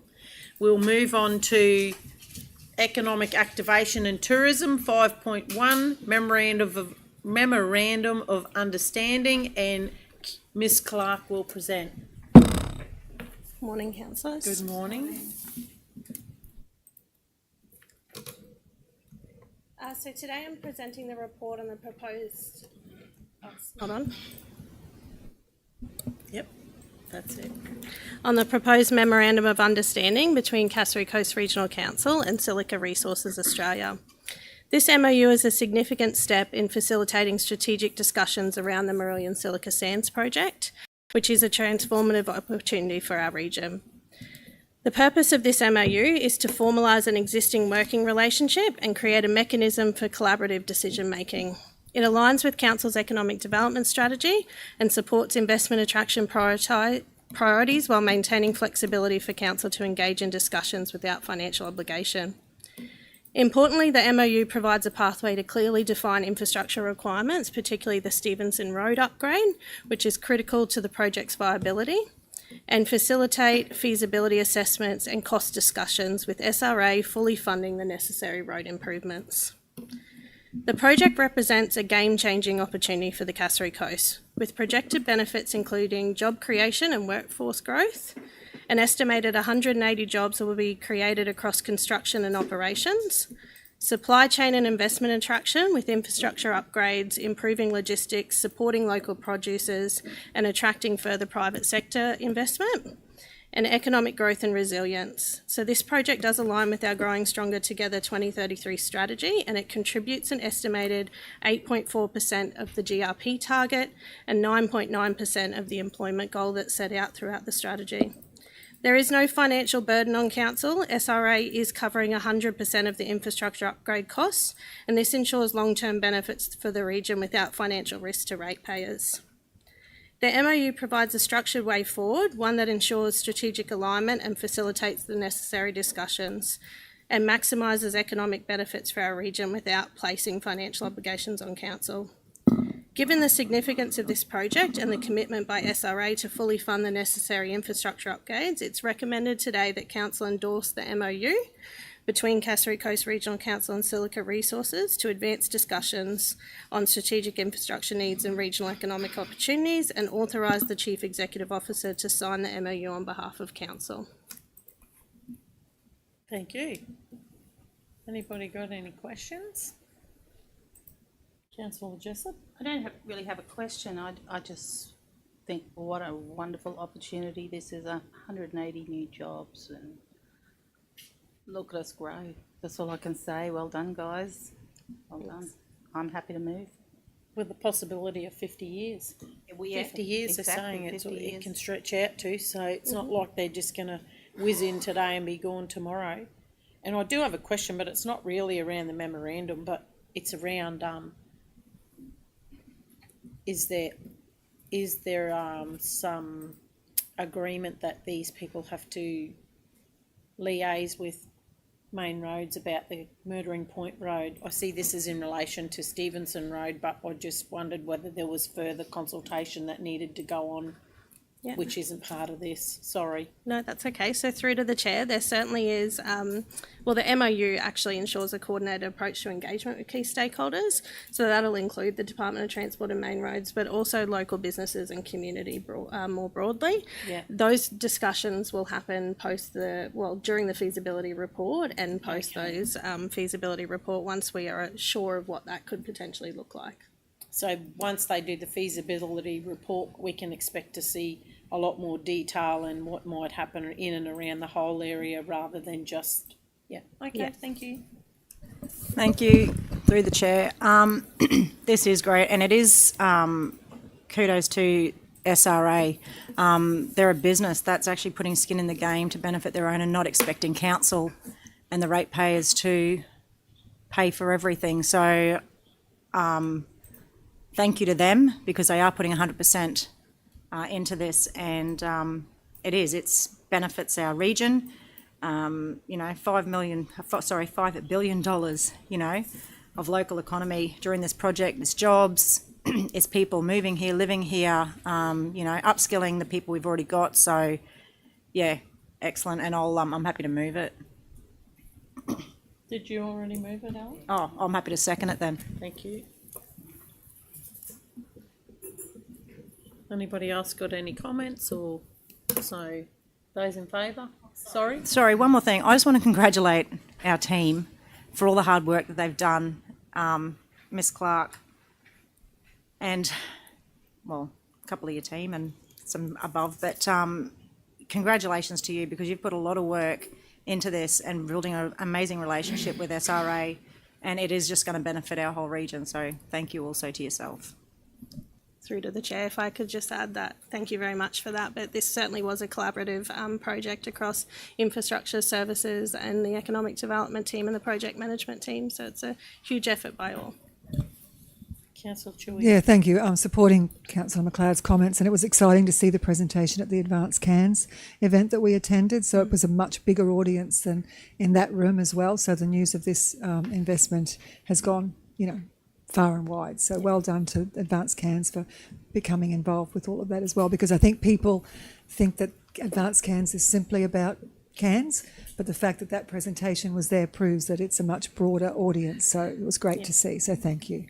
Could we maybe have a bit more of an explanation on SRA and what they actually are? I mean, we sitting around the table fully understand what SRA means and what SRA is about. Could you do that, Mr. CEO, or pass that over to me? I guess I'm happy to give a bit of a brief update. So the project that's proposed around the Marillion Silica Sands is an existing mining project, and SRA have come in and they have taken on the project, and it's extremely huge. So they're looking at over 400 million tonnes in terms of sand being shipped overseas, and it will be the first, I think we're the first Australian market exporting silica sands to a Japanese market, which is quite exciting. So currently that's just Mitsubishi, but it is a $5 billion project over the full life of the project, which is expected to be over the 50 years, closer to the 80. It's higher level skills that are coming into our region, so we're talking about a significant portion being entry level, but then there's also around 20% that will sit into that professional and technical services. So that will attract people to live in the region, so they are pushing to have them based here, not outside and coming in as tech services. So that brings people on higher income, buying houses, living in our region, accessing our services. So it's quite exciting overall for us. And SRA is Silica Resources Australia? Yes. So they're a public unlisted critical minerals company, and they're fully independent. They're 100% Australian owned, and this company was formed specifically to be the owner of this Marillion project. And I believe that the quality of the material that they're taking out of this particular site is probably one of the best in the world. Yeah, so it's extremely high quality silica, and there are plans to eventually process that here in region. So it's not necessarily exporting the high quality, it's keeping that here for processing and production in region as well. Sorry, through the chair, that silica, it's that high that everybody has some in their hand during the point at one day, because they use that to make the glass for mobile phones. So it's very, very high quality, and we have it in our region. So I think we're pretty lucky our environment makes this beautiful silica. Councillor Jessup. Yes, through the chair, and I was just going to make mention of how lucky we are that we have the Port of Marillion, and someone else is utilising it as well. So it can only be up and onwards from there, can't they? Very good. So we've had a mover and a seconder, and all those in favour? Oh, sorry, Councillor Chewy. All in favour, thank you, and thank you for the report. Thank you. We move on to 6.1, Mundu Aerodrome Advisory Committee, and we've got Miss Morgan and Ms Hudson will present. Thank you. going to say afternoon, but it's still morning. Jumping the gun, sorry. Good morning, councillors. Council established the Mundu Aerodrome Advisory Committee on the 15th of December 23 and adopted the terms of reference for this committee. The Mundu Aerodrome Committee has been functioning positively since this time, assisting council in making decisions regarding future management, maintenance, strategic planning and improved utilisation of Mundu Aerodrome. That committee's been meeting quarterly, working on some important things such as the action plan for a 5-year plan for Mundu, which will be coming to councillors in the next couple of months for adoption. Good. It's prudent that the membership of the committee be reviewed and renewed to ensure continued value in its members and council, and to keep up to date with any leasing changes, particularly of our commercial operators out there, and give anyone an opportunity to make their views important to us. So this, on the 27th of November at our most recent meeting, we took a motion so that all users could resign, with the renomination prior to our next meeting, which will be next week. That went out to all users at the aerodrome on the 17th of December, and that closed on the 9th of January. We had a total of 8 applicants nominate for the committee, which is the total amount we can take, in addition to the council chair and the council secretary.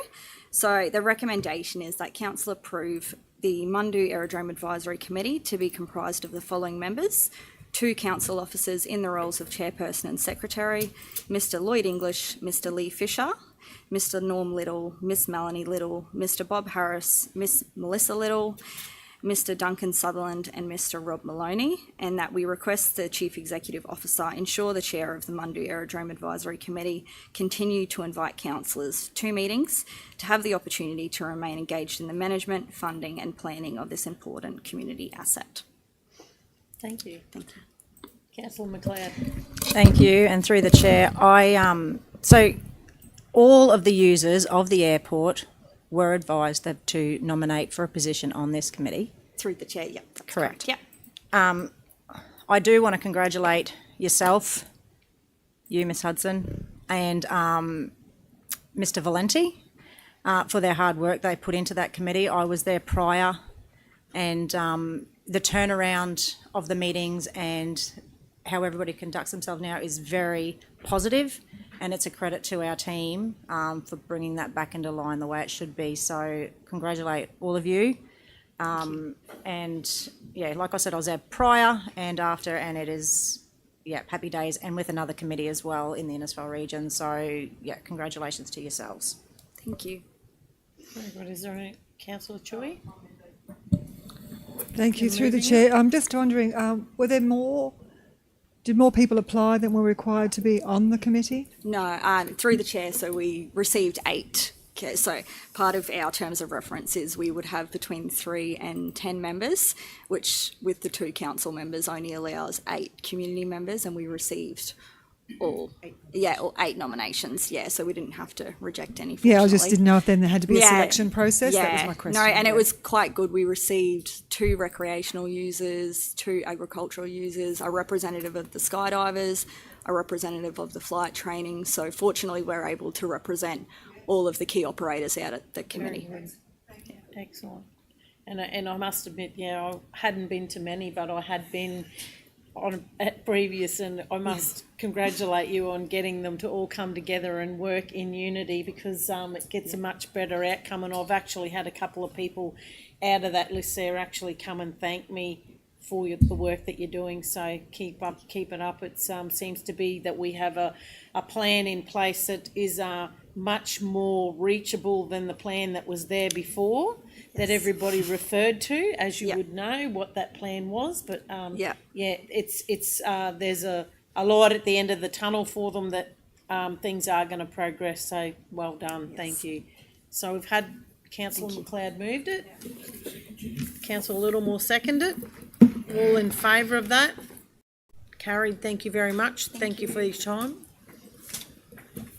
We now move on to 6.2, Rick Road, and Mr. Goodman will present.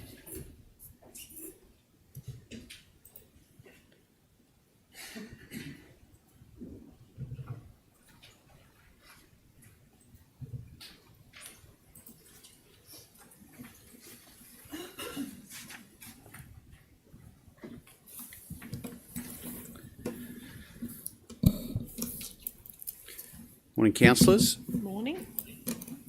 Councillors received a request to remove part of Rick Road, Mission Beach from the maintained road network. Apologies that the report doesn't better detail the specific area in question, but I should have advised that it's part of the Rick Road, which extends from the existing bollards close to Nautilus Street north to the intersection with Boyette Road. A maintained road is defined in the road network policy as a road that is listed as maintained on Council's road register, and a road that is mapped, identified on the asset register, regularly inspected and maintained as required. The road network policy identifies some key factors that are relevant to this request, and those are that any changes to the maintained roads network has to be approved by council. That council has control of all roads within the local government area, those that are identified as defined in the Local Government Act, but is not required to maintain these roads. If I just go off script here a little bit, that particular point is a little bit confusing, because if you say all roads as defined in the Local Government Act, it's worth expanding on what the Local Government Act says, and that is that it excludes those roads that the state manages. So certainly Bruce Highway, secondary main roads as an example, the Tully Mission Beach Road to Mission Beach, Porter Promenade, those roads are excluded from as defined as a road under the Local Government Act. Further, it says that a property access crossover can be constructed on a road area, and that financial implications about what roads council maintains and which ones they don't are considered in the decision making. Other policies which are considered have been considered in the recommendation from this report are the cattle grids and gates on council roads policy and the road closure policy.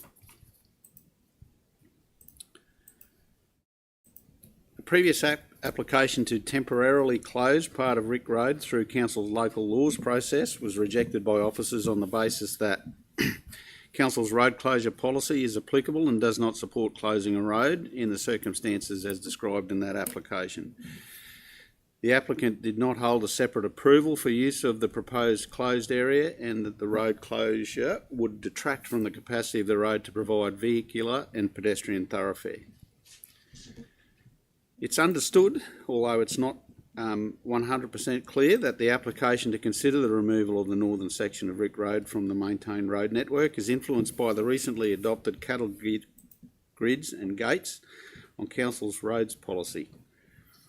Section 6.2 of that policy states, to avoid doubt, gates are only appropriate to address specific safety or security issues, and council will not approve gates and fences proposed by others on the maintained road network. A subsequent external review of the local law has confirmed that installing a gate on a local government controlled road is a prohibited activity, whether it's on the maintained road network or not. Rick Road represents a likely key future opportunity for strategic transport infrastructure around the CBD at Mission Beach. Previous decisions to prevent through traffic from utilising Rick Road have been based around the substandard intersection at Campbell Street and Porter Promenade. This intersection will be improved, we anticipate, by the end of 2025 as part of the Mission Beach CBD project. It would also be possible in the long term to utilise a new corridor to intersect with the Alarish Mission Beach Road. None of that has been formally adopted as a strategic plan, but it is certainly a possibility. In the shorter term, alternative local routing around Porter Promenade could certainly be achieved with reinstatement of the section in question back onto the maintained road network if removed. However, shorter term opportunities would be lost. Those shorter short-term opportunities would be if council wanted to temporarily close Porter Promenade for an event, or if there was asset failure or something that was unexpected that required alternative detours right through Bingle Bay. The applicants have certainly raised valid concerns around elevated biosecurity risks associated with Panama TR4 being higher with a public road through their operating farm.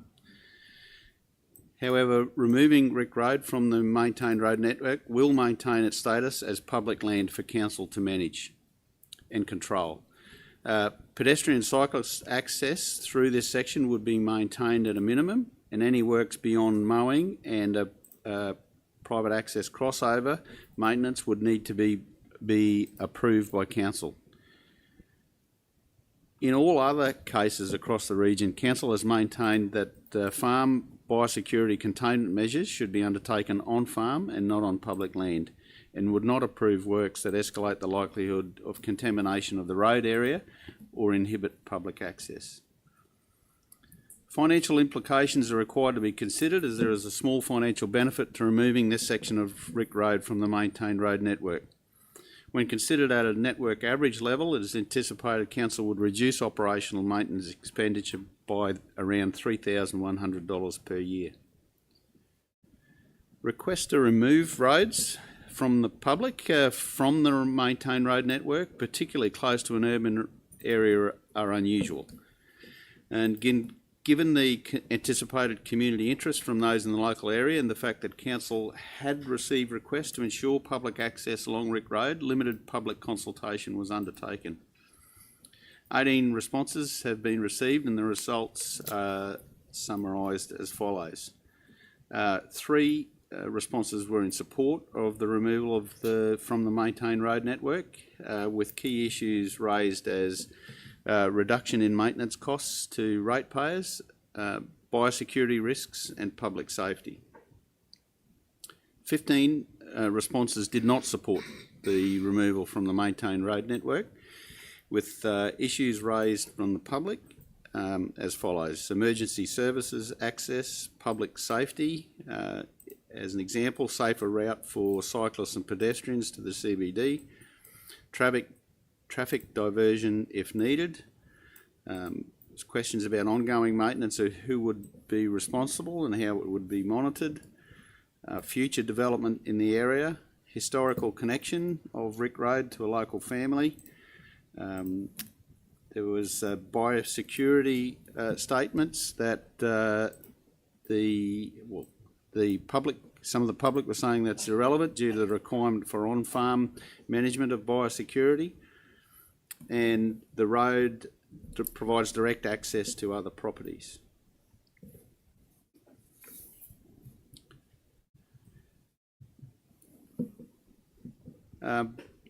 Continuing with regard to risk, continuing to maintain an unsealed road with access to vehicles through a banana farm does elevate biosecurity risks, albeit it is at a level of risk which is consistent with many other banana farms across the region. It's worth noting that council has recently has installed a no-through road sign on Boyette Road at the southern end to reduce the numbers of potential vehicles on the road. Taking a section of Rick Road off the maintained road network removes the capacity for short-term detouring or bypassing around Porter Promenade in an emergency situation or a closure for an event. Councillors, the recommendation on consideration of all those factors is that council make no change to the existing adopted maintained road network in respect of Rick Road, Mission Beach. Thank you for that comprehensive report, Councillor Chewy. Thank you, Mr. Goodman. Just regarding the gate, which I believe is still installed across the road, could you just provide, I've been asked by a community about the removal or the possibility of the removal, what the situation is with that, please? Through the chair, Councillor unable to provide public information at this stage. We've received a notice of appeal which has been lodged in the Planning and Environment Court, so we're unable to provide comment at this stage. Thank you. But the sign that says Rick Road, that has been reinstalled. That's correct? Through the chair, correct. Thank you. Yes. That was important to the family. They were quite upset when it was removed. Thank you. So I know there's been a lot of discussion on this, and I've got a few questions that I must ask. So that road was there before the banana farm, or before this potential person has the banana farm? That road's been there for a long time? Yeah. I haven't gone and looked at that history myself, but yes, that is correct, that the road's been there for a long time.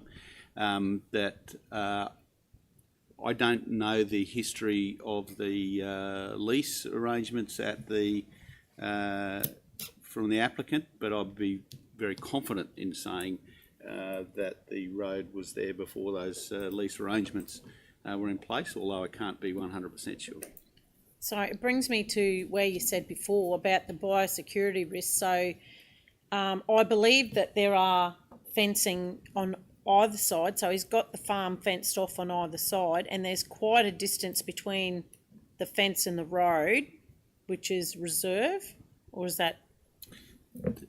Yes, it's road area, road reserve. Yeah, correct. Okay, and I pointing this out because there are many more farms around Tully and surrounds that I experience in one daily myself that I drive through, which is a dirt road, and I just fail to see why this would be at any higher risk than any of the others across the Cassowary coast, given the position that it's in, and that I don't believe that in my personal opinion, don't believe the traffic flow within Rick Road would be substantial. So I really have to ask that question. But I also believe that the bollards are staying in situ.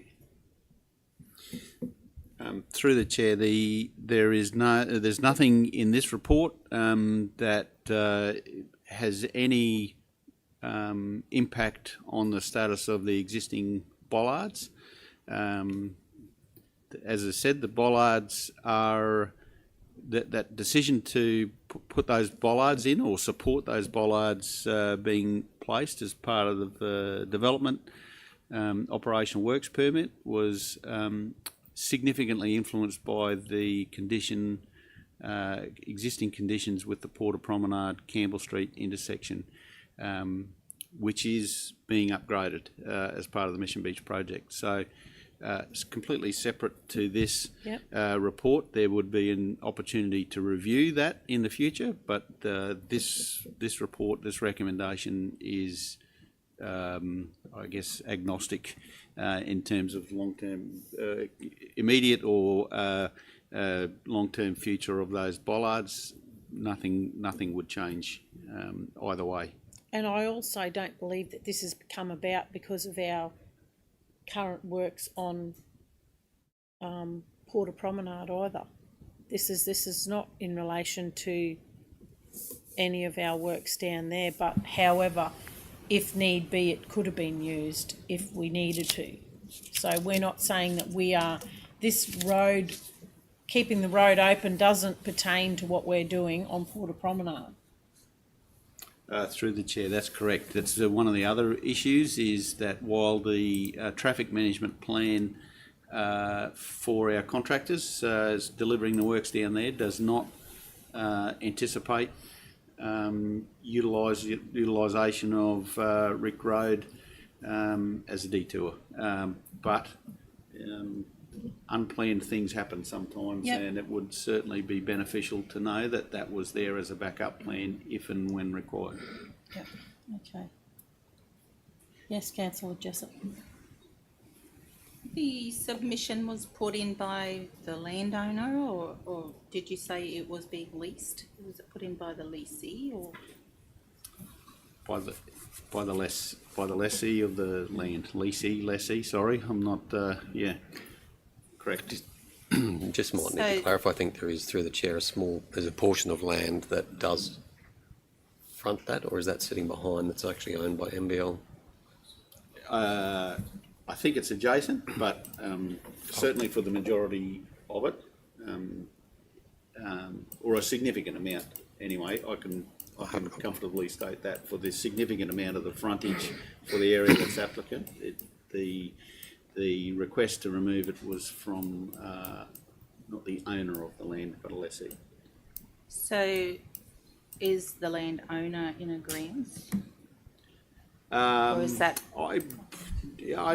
So we undertook to de-identify everybody that made public comments. So I do know the answer to that, but I think it would be unwise to share that information.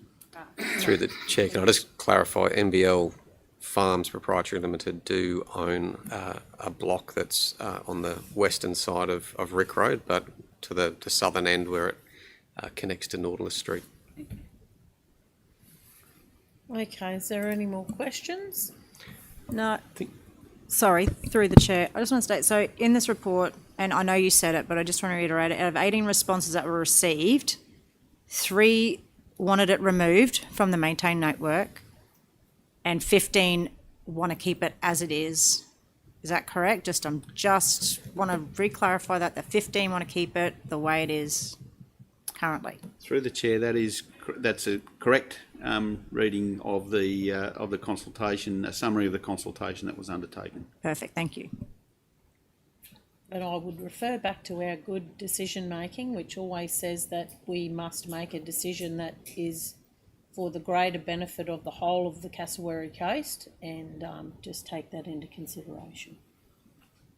But anyway, it's up to the individual, but we've got the recommendation in front of us, and you're happy to move it? We have a seconder? I'll second it.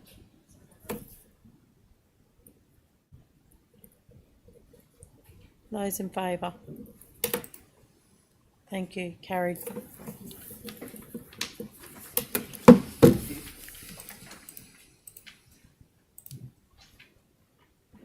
Okay, we move on to 7.1, development application for operational works, and Mr. Horton will present.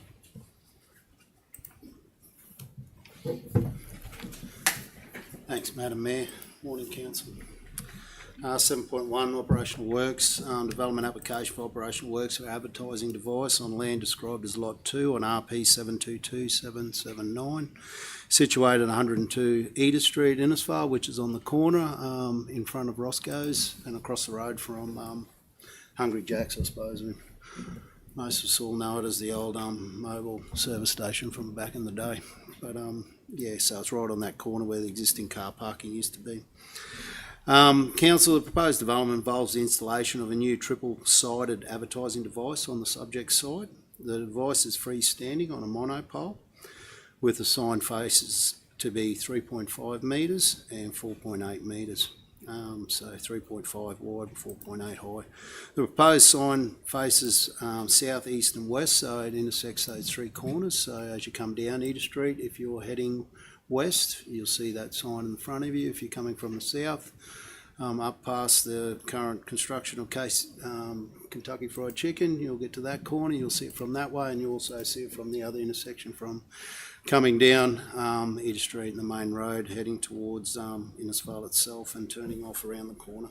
So in those areas. The structure will be 0.75 metres setback from the Edith Street frontage, so in that corner it's securely fixed to the ground, will not protrude beyond the property boundaries, and will not involve any moving parts or flashing lights and those types of things. So it'll be a static image on that display, as we've been advised, showing that 3 faces. They won't just constantly change all the time, Council. The development application was code accessible, so it didn't require public notification. The proposed development did not trigger referral to SARA. However, with this type of process, the planning and development area always seek third-party advice from DTMR because it says fronting their state control road. The Department of Transport and Main Roads had no objection to the proposed development. So the department has certain powers as well. The department has a power to remove something if they consider it a conflict or safety-wise. I know they have done that in Cairns previously on a sign up there, done by a certain club up there. So they do have that type of power, council. Council also sought further information during the assessment process. The applicant was requested to engage a suitably qualified person, a registered professional engineer of Queensland, to prepare a traffic impact assessment in relation to this application in that location. And so, including those moving parts. And the traffic impact assessment concluded, despite being located adjacent to that controlled area, that intersection and pedestrian crossings, the proposed device will not pose any significant distraction or unacceptable risk to traffic safety and operations if conditioned appropriately, and which we refer to in those conditions of the package, council. The application is generally consistent with the requirements of the Cassowary Coast Regional Planning Scheme and does not raise any significant issues that can't be addressed by those conditions, and therefore the proposed application is recommended for approval subject to reasonable relevant conditions. One of those conditions is also with the upgrades that we may know moving forward with that intersection in the future, that that sign may have to go. So there's certain conditions in there, council, around that. Other than that, council, I'm happy to answer any further questions.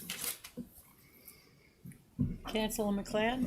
Thank you, through the chair. That was going to be one of the things that we do have a master plan for Innisfail, and if that did impede in that area, that they're fully unaware that, fully understand that could be removed at a later date. Through the chair, that's why it's conditioned. That's directly conditioned to that component. Look, I'm a huge fan of these signs. We've got in our corporate plan. I can't wait till we get our own up so we can advertise, what's going on in council with rates, dogs, whatever. I do like this idea, switching, the messaging around. So I'm happy to move that. No worries. Thank you. Any further comments? Happy to second. Happy to second it. Well, seeing that it's no one's got any issues with it, I don't figure I should have any issues with it either. So yep. All in favour? Carried. Thank you. Thanks, council. Thank you very much. See you Monday. We move on to our favourite general business. Is there any general business? Yes. Councillor Jessup. Yes, through the chair. Just want to let people know what's been happening and what I've been doing. So in general business today, I attended the LawMac meetings last week in Townsville. LawMac is your local area waste management action committee, to which I am a member. So what's happening with LawMac, we have all voted to prepare a submission for the state government to reduce the red tape in waste management and resource recycling, and two, to keep the state levy paid to councils. The state levy that they pay annually, if we were to lose that, we would lose approximately $1.2 million. And if that happens, it will force up the waste prices to the consumer. As an example, the fees and charges would more than likely double. So watch this space. We're working hard to retain that. While I'm still talking rubbish, Clean Up Australia Day 2025. It's the 35th anniversary, so it's going to be held on Sunday the 2nd of March, so get out there and help clean up. And also illegal dumping. Now this has to stop. Not only is it an eyesore, it's dangerous to our environment and it creates a health hazard, particularly when vermin take up residence. So please do the right thing, people, and use the facilities that are available. Just reaching out to Lawmac once again, there is the possibility that we may be holding the next meeting in July. It'll be late July at Mission Beach, so that will be something to look forward to. There'll possibly be 100+ delegates arriving. We'll all be chasing the same things, trying to advocate for more money. So yeah, again, that'll be an interesting time. So the 31st of July to the 1st of August could be at Mission Beach.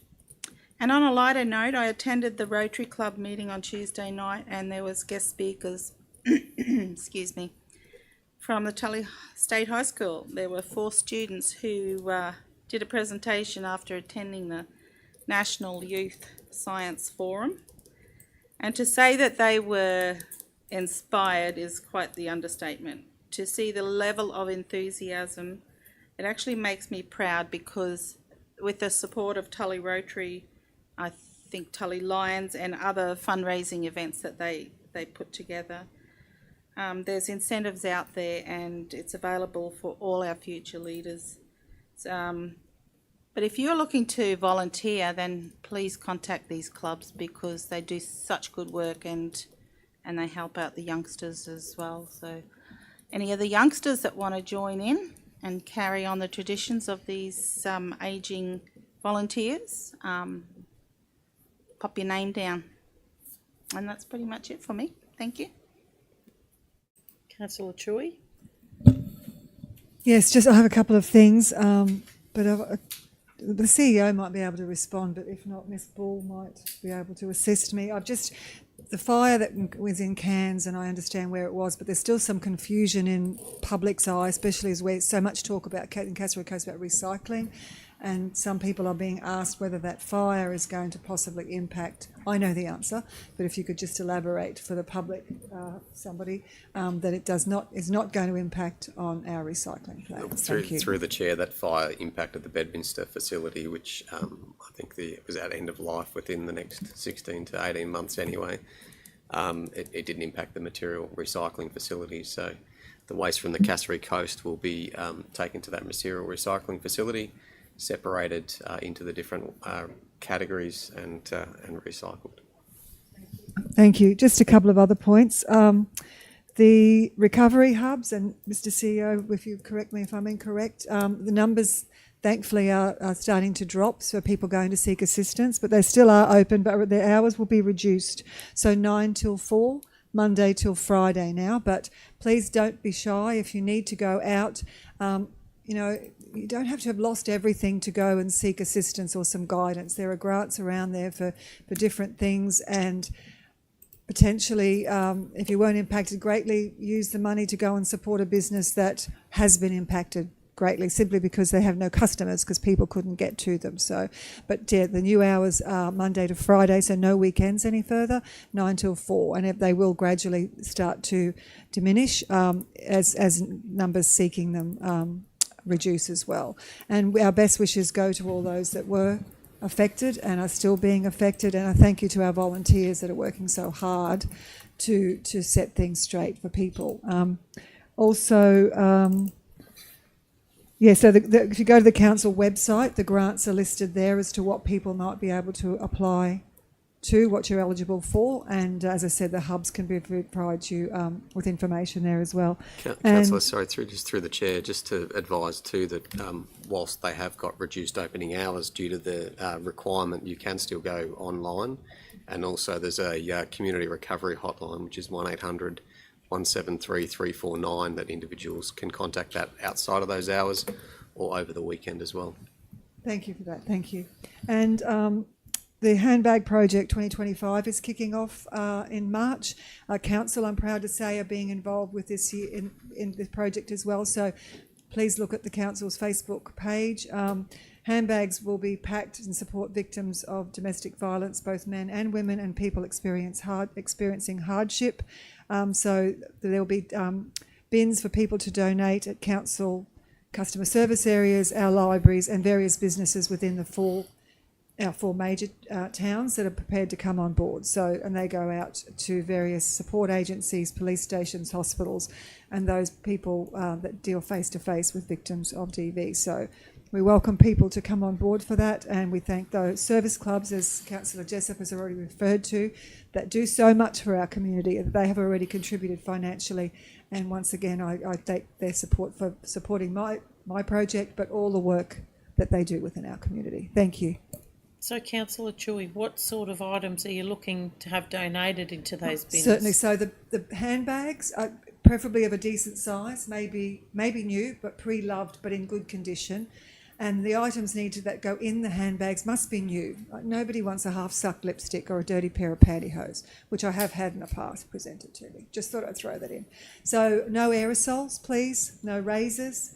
Deodorant, soap, shampoo, conditioner, toothbrushes, toothpaste, ladies' sanitary items, things for men as well. You know, the men are happy with a body wash. I think they wash their hair and body and everything with one tube, which is fantastic. So things like that, but they must be new and unsealed. So, and if that'd be great. Whatever handbags are donated, we literally unpack, because I have to check every item in the bag, because people do things with the greatest of, the best of intentions, but sometimes things aren't quite right, so we have to check everything. But we're grateful that we've had I think this is our 8th round, I've forgotten. It's been a tremendous response from community, and thank you all those that have contributed. We'll be packing the handbags on Anzac Day afternoon. Our location is yet to be just confirmed, and then the bags will be distributed through May, which is our DV Awareness Month, remembering to wear purple to our council meeting in May. Yes, and as I said, the program has grown from strength to strength, and I thank everybody for coming on board. Thank you. Anybody else got any more general business? So I just want to put it out there that I'll be attending the Community Cabinet to be held in Cairns over the weekend. We've got a couple of meetings with different ministers so that we can advocate for several of their large projects, be up there telling them what we need. And I'd also like to do a shout out to the staff of the Cassowary Coast Regional Council, our councillors, the CEO, along with ministers, members of the Queensland Reconstruction Authority, and the Governor of Queensland, Mr. Cripps, the LGAQ, in light of the recent flooding event, for all of our time, for all of your time, for coming and seeing things firsthand, and for the efforts in the help and assistance during the time of hardship for those people. And I can guarantee you that we will continue to work and support those that have been affected in the best way that we can. Thank you.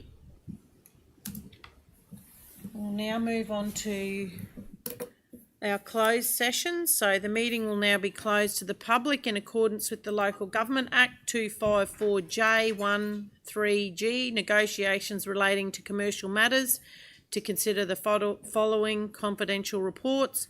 Item 9.1, Port Hinchinbrook Sewage Pump Station number 4, and item 9.2, disposal of 5 O'Reilly Close, Innisfail. Can I please have a mover? Councillor Littlemore. Seconded by Councillor Jessup. In favour? Thank you, and we'll close the meeting.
Welcome back. We will now move out of our closed session. Can we have, you're going to move it, Mr Littlemore?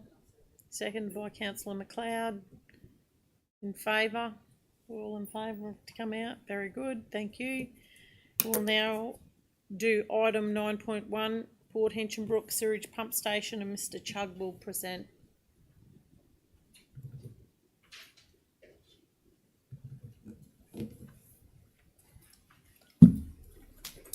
Good afternoon. Good afternoon.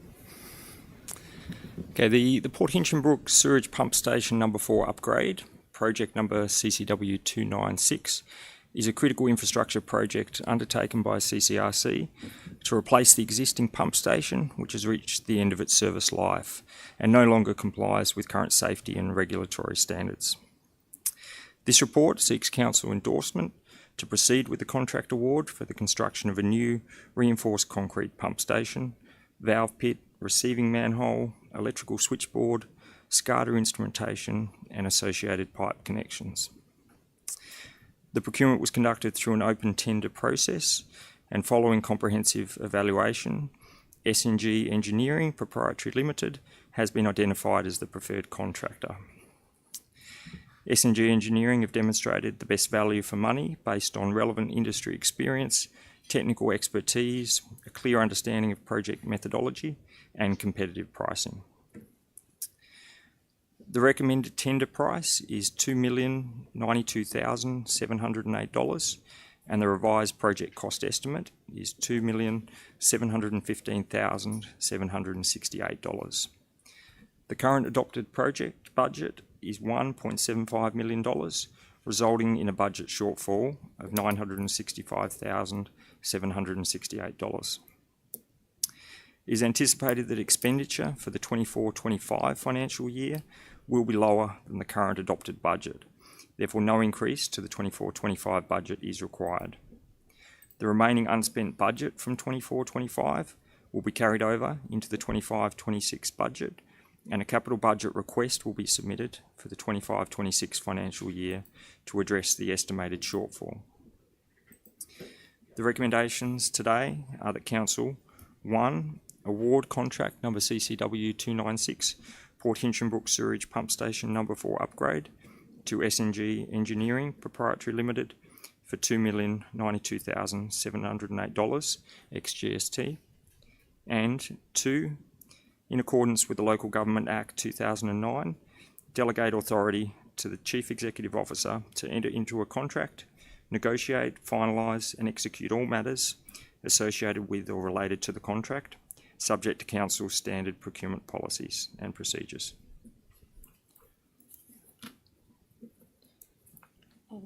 Are there any risks that we should be aware of involving this project? I think a key risk here related to this project is certainly not proceeding. There is direct impact on the Port Hinchinbrook normalisation project and the Commonwealth and state government funding that's associated there. The final funding claim would be at risk with not delivering this project. Certainly in terms of the current increased risk of failure of this pump station, the environmental contamination, the public health hazards that could result from failure of this pump station, and the higher maintenance costs that are currently related to operating this pump station compared to the pump station delivered within this upgrade, including a SCADA upgrade, so the actual monitoring and ability to operate the pump station is enhanced through this upgrade. So has it already experienced some failures, this particular station? Yeah, look, through the chair, this is one of the stations that prior to council taking over the operations of the sewage scheme down there in Port Hinchinbrook has seen released to environment historically. Okay. All right. And the other question I've got, sorry guys, was how do we see that the shortfall will be funded in order that it doesn't fall back on the ratepayers? Look, through the chair, and as the report details, council develop a capital budget every year. That capital budget is typically funded through the depreciation within that infrastructure asset class and any grant funding that can be achieved. We are still working with the state and federal government around what any extraordinary packages following the flooding events we have seen across most of our region will look like, but this would be funded out of, initially, proposed to be funded out of the depreciation in the 25-26 capital budget. Thank you. Are there any more questions from anybody? No? Someone want to move it? Councillor McLeod? Councillor Littlemore seconded. All in favour? Carried. Thank you. Thank you. Mr Chugg? Thank you. Now we'll invite Mr Valente to present the next item, which is disposal of 5 Riley Close, Innisfail. Thank you. Good afternoon. Good afternoon. How are you? Thank you. Very well, thank you. This report recommends the approval for the disposal without tender or auction by adopting the exception contained in section 2361B2 of the Local Government Regulation 2012 for the property situated at 5 O'Reilly Close, Innisfail, to James Cook University for a sale price of $305,250, which has been determined by the agreement's methodology between Council and JCU, or such other amount as the Chief Executive Officer reasonably determines.